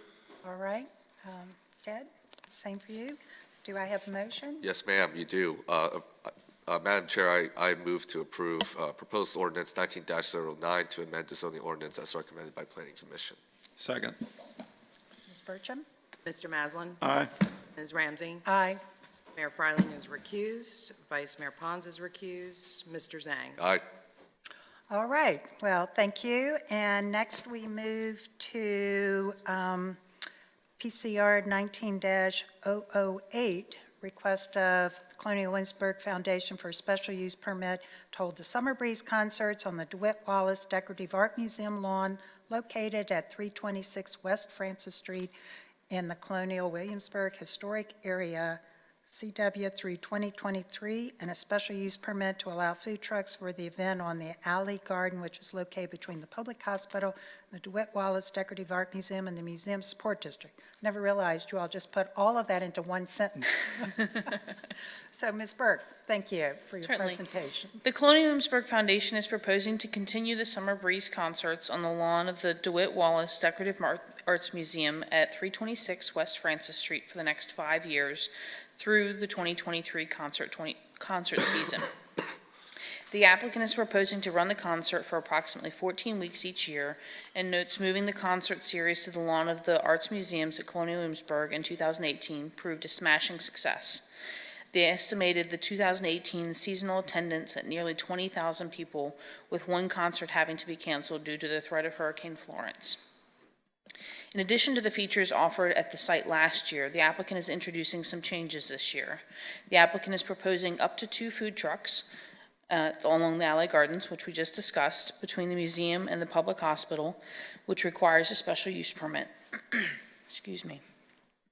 The applicant also plans to mark a section of brick-paved walkways for easier access for guests with wheelchairs or other special mobility needs, as noted in the venue plan. And the applicant also plans to provide permanent on-site ADA accessible restrooms by using the existing facilities inside the public hospital during concerts. The Planning Commission held a public hearing on April 17th, and other than the applicant, with Jeff Duncan with Colonial Williamsburg, no one spoke. The applicant indicated that the on-site restroom facilities would be provided, located inside the public hospital. He also stated that food trucks would likely be on site for just larger events, as it is not intended to take away from the restaurants in downtown, but to supplement them when there are larger crowds. The Planning Commission recommended to City Council by a vote of 6-0, with one abstaining, approval of the Colonial Williamsburg Foundation request for a special use permit to hold the Summer Breeze concerts on the DeWitt Wallace Decorative Arts Museum's lawn, located at 326 West Francis Street in the Colonial Williamsburg Historic Area through 2023. They also recommended approval of the special use permit to allow for food trucks for the event, which is on the Alley Garden, which is located between the public hospital and the museum, with the conditions recommended by staff in my memo. I'm available if you have any questions, and the applicant is here as well. No questions. Questions? Maslin, do you have any questions? No questions. Any comments? I think this is a great way of continuing, figuring out creative ways to activate that space. I mean, we've talked about this for years, and it's proved to be a success. And personally, my ballroom dance group loves dancing along with those concerts, so I think I'm going to be approving this request. Thank you. And I would just reiterate what Mr. Zhang said, that I think the moving of the Summer Breeze concerts to the DeWitt Wallace lawn was very successful. I was there for many of the concerts and really appreciate the breadth and depth of the music that was provided. And one thing that I found quite entrancing was the little children that came out and had the opportunity to play and dance and just fill the space. So I think it was really helpful. And I think the changes that are being made this year for ADA accessibility to the restrooms is a great enhancement. So no other comments. So if I can have a motion, please. Is this a public hearing? Did we open it up? It is a public Oh, sorry. Do we have anybody who wishes to make any comments? I did that backwards. Sorry. No worries. That's where I got in the swing of things. So now public hearing is closed. So now may I have a motion if there's no other discussion? Madam Chair, I have a motion. I move to approve proposed ordinance. Is it 19-09? No, that's different. I'm sorry. 19-008 as presented. And with the recommendations of the Planning Commission. Isn't that, yeah, that's part of the motion. Second. Mr. Maslin? Aye. Ms. Ramsey? Aye. Mayor Fryling is recused. Vice Mayor Pons is recused. Mr. Zhang? Aye.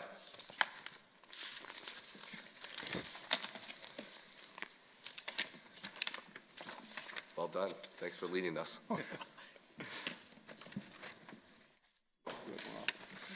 Big guns back.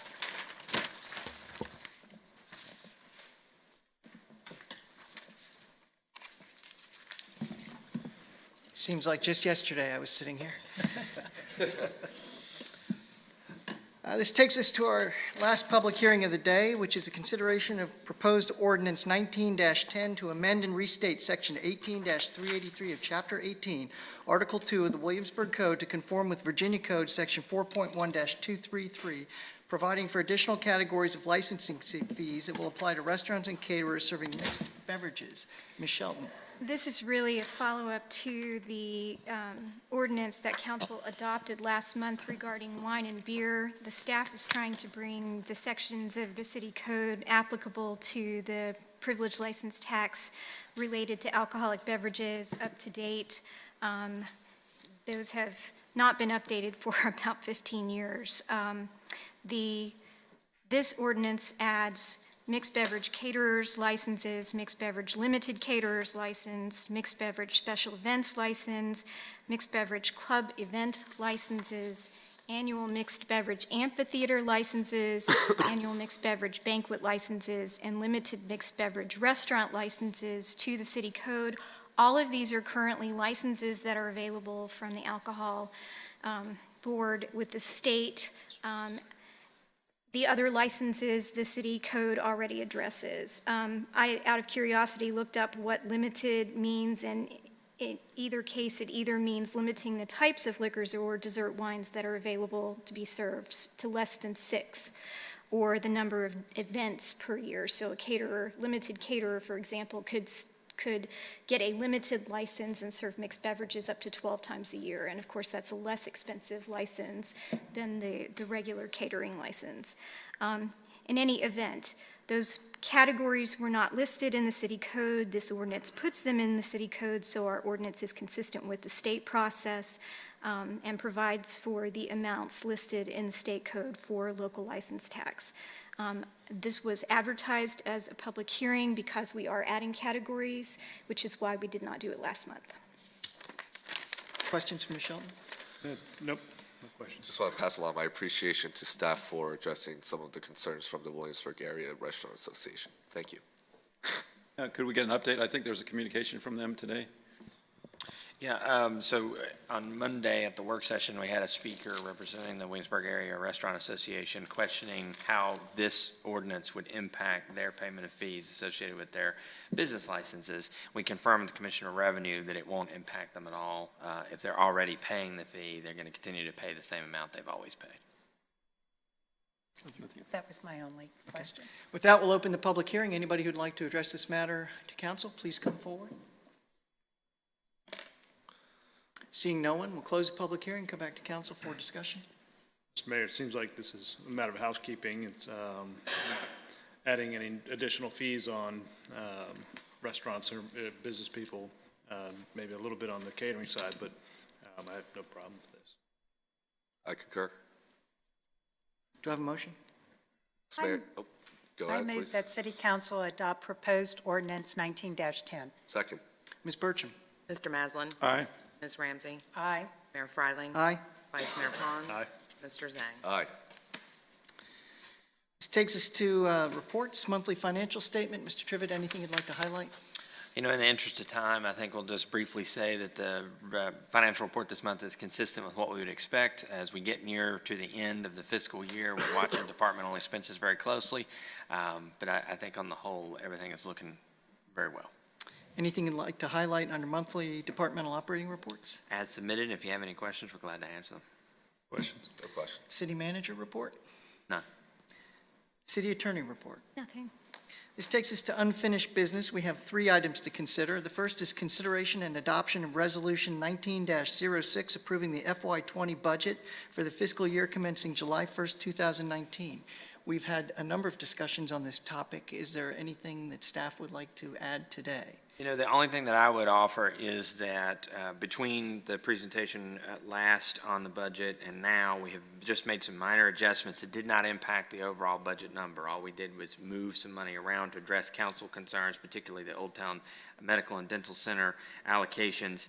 I think those changes are very well laid out in the staff report and in a slide. So if there aren't any questions, we've produced the budget for adoption.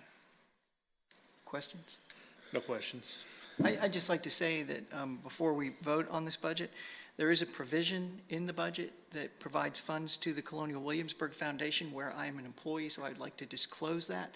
But because it is a general budget that affects the entire community and is far greater than that one line item, I'm still going to participate in the vote. And if you don't mind, I just wanted to, again, congratulations on drafting up your first budget and speaking to your city manager's message, focusing on the theme of renewal, I think hits right on point, and I think your budget speaks to that. I want to thank Ms. Barbara Dameron and all staff that have been involved. I appreciate all the requests that support our community organizations. In particular, we had extensive conversations with Old Town, so Medical Center, and I appreciate that most certainly. And with the budget, the additional budget savings line item, that's an important stabilizing thing that we have to remain mindful of as we move forward with trying to envision perhaps a newer economy. So, thank you. And kind of echo Councilman Zhang, my appreciation for the staff. I know this was a particularly challenging year in that we had the newly developed Tourism Development Fund and creating the Tourism Fund. But I think those are important measures, particularly as we move forward into the years ahead, in terms of how we evaluate tourism applications and funding. And so I think that process has been streamlined as a result of what we've done in the budget. So thank you for that effort, and I appreciate council's efforts as well. I agree with those comments. If the city manager could just give a little preview for how we would be looking at it midterm, especially looking at for public safety increases. Sure. So what we plan to do is around midterm, which would probably be in January, February timeframe, we will come back to council and report on how our revenue collections have gone to that point. We expect by then that we'll be in a good position to estimate any surplus that we would have at the end of the fiscal year and ask you to reallocate those. Our recommendation for reallocation would start at, if you remember, there's a slide that we presented numerous times on needs that were not met but were requested. And so we would start in order of priority dealing with public safety requests first. Thank you. I have no additional questions or comments to make. Mr. Mayor, I move that City Council adopt proposed ordinance number 19-10. Second. Ms. Burcham? Mr. Maslin? Aye. Ms. Ramsey? Aye. Mayor Fryling? Aye. Vice Mayor Pons? Aye. Mr. Zhang? Aye. This takes us to the second item of unfinished business, consideration and adoption of Resolution 19-08, authorizing the Williamsburg Economic Development Authority's participation in the Department of Housing and Community Development Commercial District Affiliate Program. Ms. Dewitt? Mayor, before Ms. Dewitt comes up, I think that there might have been an error in the motion on the budget. I read the wrong one. I didn't realize that. So let me. I did that too. Yep. I moved to that resolution number 19-606 be approved, adopting the budget and the local tax levies for the fiscal year 2020. Did we approve the last? That was the Second. Code of Virginia change Okay. on the ABC stuff. We approved it twice. Good. Yeah, Well, second. at least we're consistent. Is there a second? Second. Ms. Bertram? Mr. Maslin? Aye. Ms. Ramsey? Aye. Mayor Fryling? Aye. Vice Mayor Pons? Aye. Mr. Zhang? Aye. Congratulations, Mr. Trivett, you now do have a budget. Thank you. And all of the credit does go to Ms. Dameron and her finance staff. Ms. Dewitt? Thank you, Mr. Mayor and members of council. This resolution authorizes your Economic Development Authority to submit an application for commercial affiliate status with the Virginia Main Street program. This started last fall when the Economic Development Authority came to council to talk about implementing the Downtown Vibrancy Plan, and an important part of that is having the buy-in and work of the businesses in the downtown area, and the Virginia Main Street program provides a perfect model for that.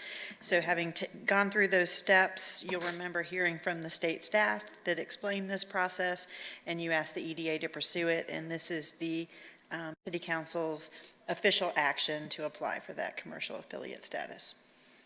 Questions? I don't have any questions. Just like to thank the EDA and staff for moving this forward. I think it's a great opportunity for the city to build one central group for downtown, supplement, complement what we already do through other groups, but just to try to bring everybody together on a broader scale and really move us towards that goal of greater downtown vibrancy. I move to approve Resolution 19-08. That is the correct one, and I second it. Okay. Ms. Bertram? Mr. Maslin? Aye. Ms. Ramsey? Aye. Aye. Vice Mayor Pons? Aye. Mr. Zhang? Aye. Next item, and the last one under unfinished business, is consideration and adoption of the 2019 Economic Development Plan. Thank you, Mr. Mayor and members of council. Every 5 years, as the city goes through its comprehensive plan process and update, which of course is mandated by the state code, we pull out the economics chapter and work with the EDA and the public and the planning commission to develop a plan for economic development. And each of those 5 years has a different flavor and emphasis. This year it was on what types of businesses should we target and market to bring to the city to diversify our economy. And you heard a presentation by Crystal Morphus on Monday outlining how this will proceed in reviewing the entire plan, and the Economic Development Authority asks that you adopt it. Questions? No questions, but just general comment. Yeah. I just forgot you asked a question Monday about the 66%. Yeah, you went good. Sure, so I wanted to publicly explain that. There was a question Monday about the 66% occupancy rate that was for hotels that was noted in the plan, and that was a reference to the national occupancy rate, not the City of Williamsburg rate. Yeah, so thank you. So, I think the plan is a good little roadmap. I think there's a lot of stuff in there that we already knew intuitively through years of experience in Williamsburg. We certainly understand, the economy is the service industry, tourism, education, and those types of things. And so, I think if this leads us to helping us to fully cultivate some, the quarter path area with some office buildings, I think that would be good. But so with all this plan, I hope that there's some renewed effort to help develop and grow our economy through it. So thank you for your efforts. I concur, and I hope you will articulate kind of the process and kind of the progress, rather, made along the way once we start implementing this economic plan. I know they've delineated very clearly different stages. I'd like to see, whether it's a month or the next year, how far we are along, and what will it take for us to get to those points, if more resources is needed to be, or if we're missing something. Thank you. No further comments. No additional comments other than to just piggyback a little bit on what Mr. Zhang said, that, the implementation steps were outlined in the plan, and so that does give us a way to go forward and then have something to measure against.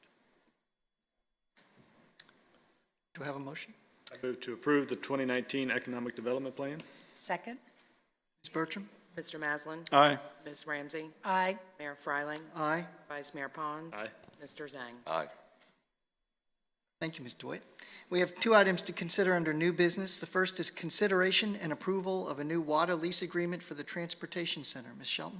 So city staff has been working with WADA to negotiate a new lease for the transportation center. Currently, neither is in effect any longer. They're there on a month-to-month basis, but we have historically had a separate ground lease and a separate office space lease. This document that council has in front of it combines those two leases into one document for a term of 5 years. Neither party has an obligation to continue after that 5-year period of time. It provides for rent for the office space and use fees for the ground space for the buses at the transportation center. The ground space amount is reduced annually from the initial year throughout the 5-year term to reflect the current market rate of the property, and WADA has historically paid higher than the current market rate for the property, and so it makes that adjustment to the rent over time. They're required to provide all of the required insurance information that the city requires and name the city as additional insured, as do all the leases for the city. And so it's staff recommendation that City Council authorize the city manager to execute the lease. Could you remind us, you say that this is following the recommendations from our consultant study. What was the rationale with combining the lease, and why was it even separate to begin with? My understanding, my recollection is because they started using the ground facilities, Dan, you can correct me if I'm wrong, and then decided to put office space in the transportation center, and so at that time, we executed a separate agreement for the office space. So to speak, as a matter of general housekeeping, this makes everything simpler. Yes. Thank you. Other questions? Questions? Motion? Comments? I move that City Council authorize the city manager to execute the proposed lease agreement with WADA dated May 9th, 2019 for use of the transportation center facilities. Second. Ms. Bertram? Mr. Maslin? Aye. Ms. Ramsey? Aye. Mayor Fryling? Aye. Vice Mayor Pons? Aye. Mr. Zhang? Aye. The last item under new business is consideration and approval of Resolution 19-07, recommending the Circuit Court reappoint Charles Young to the Board of Equalization. Ms. Shelton? I'm sorry, Mr. Mayor. City Council instructed that we prepare the resolution for the Circuit Court. The Circuit Court appoints the members of the Board of Equalization. Mr. Young is eligible to serve another year. We request that City Council do this as a resolution to make it simpler to prepare the pleadings for the court to approve. And so I would request that the City Council adopt proposed resolution 19-07. Questions or comments? I move that City Council approve Resolution Number 19-07 as presented and recommended by staff. Second. Ms. Bertram? Mr. Maslin? Aye. Ms. Ramsey? Aye. Mayor Fryling? Aye. Vice Mayor Pons? Aye. Mr. Zhang? Aye. That concludes council's business for today. We now have open forum. Anybody who'd like to address council is welcome to come up and speak on any topic. We ask that you provide your name and address and keep your comments to no more than 5 minutes. I do have 2 speakers cards, and it looks like they're on the same topic. I don't know if you prefer a particular order, if you'd like to do it together. The first one is Martha Hunsucker. And thank you for your patience. Yes. Thank you. Far more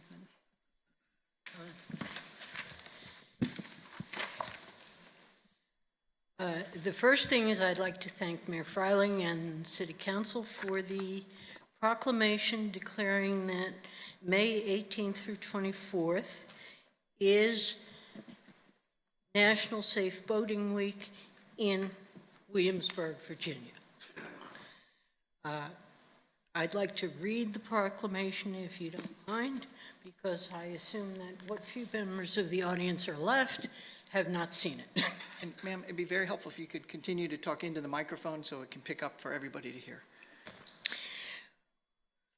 Whereas, on average, 650 people die each year in boating-related accidents in the U.S., 75% of these are fatalities caused by drowning. And whereas the majority of these accidents are caused by human error or poor judgment, and not by the boat equipment or environmental factors, and whereas a significant number of boaters who lose their lives by drowning each year would be alive today had they worn their life jackets.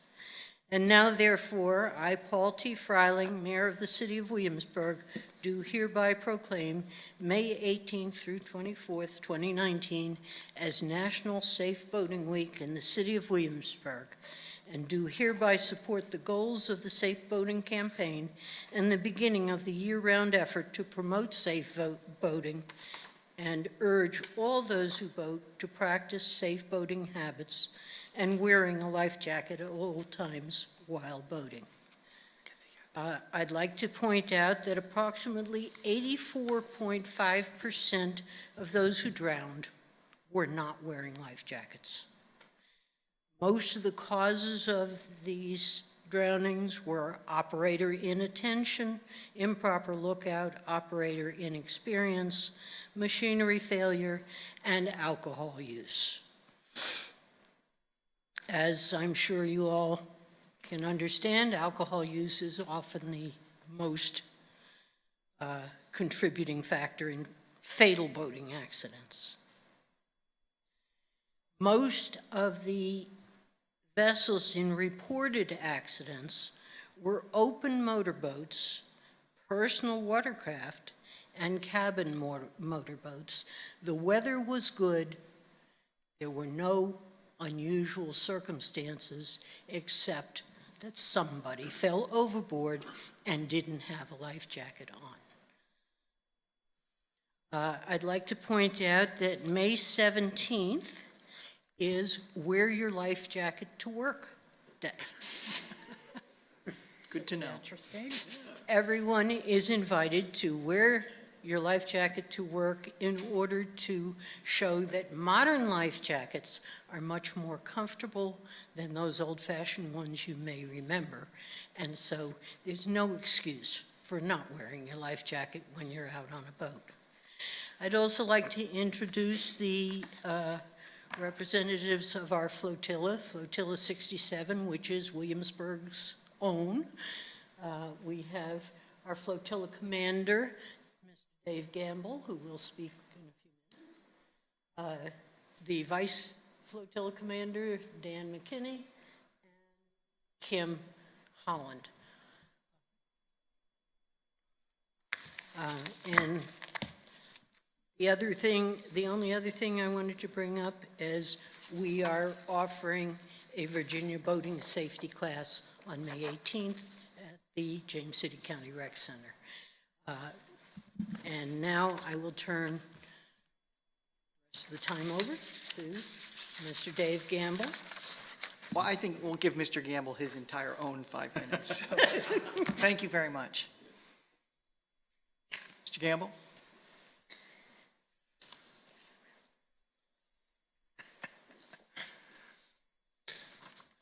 Thank you. My name is David Gamble. I live at 112 Sandy Point Ridge in James City County.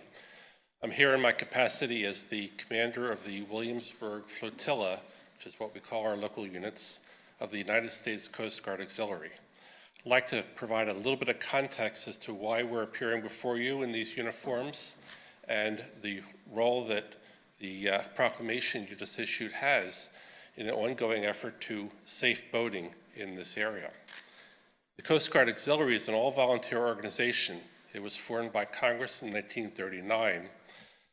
When America entered World War II, our role changed significantly. Approximately 50,000 auxiliary members joined the war effort, guarding waterfronts, providing coastal patrol pickets, including watching for enemy submarines, rescuing survivors from ships that had been torpedoed along our coasts.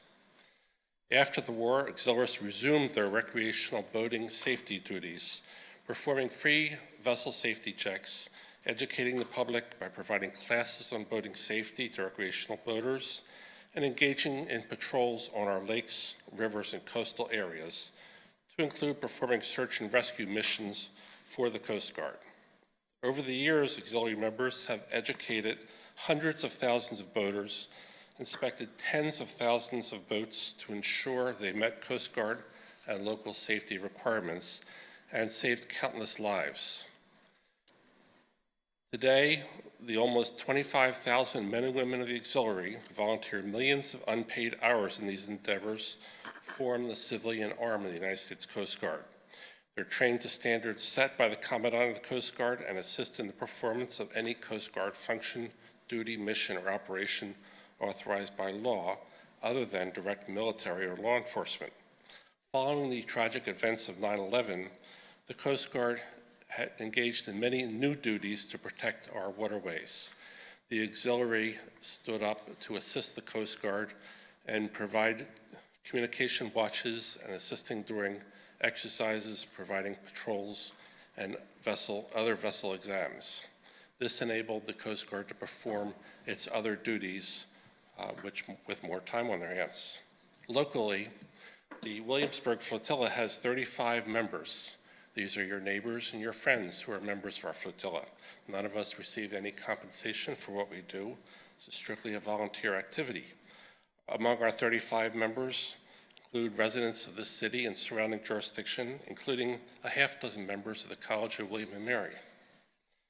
The Williamsburg Flotilla is active in direct support to the Coast Guard, as I described, and also in recreational boating safety outreach. This includes the free vessel safety checks, the free boater safety classes, and other outreach programs such as visits to school and outreach to youth.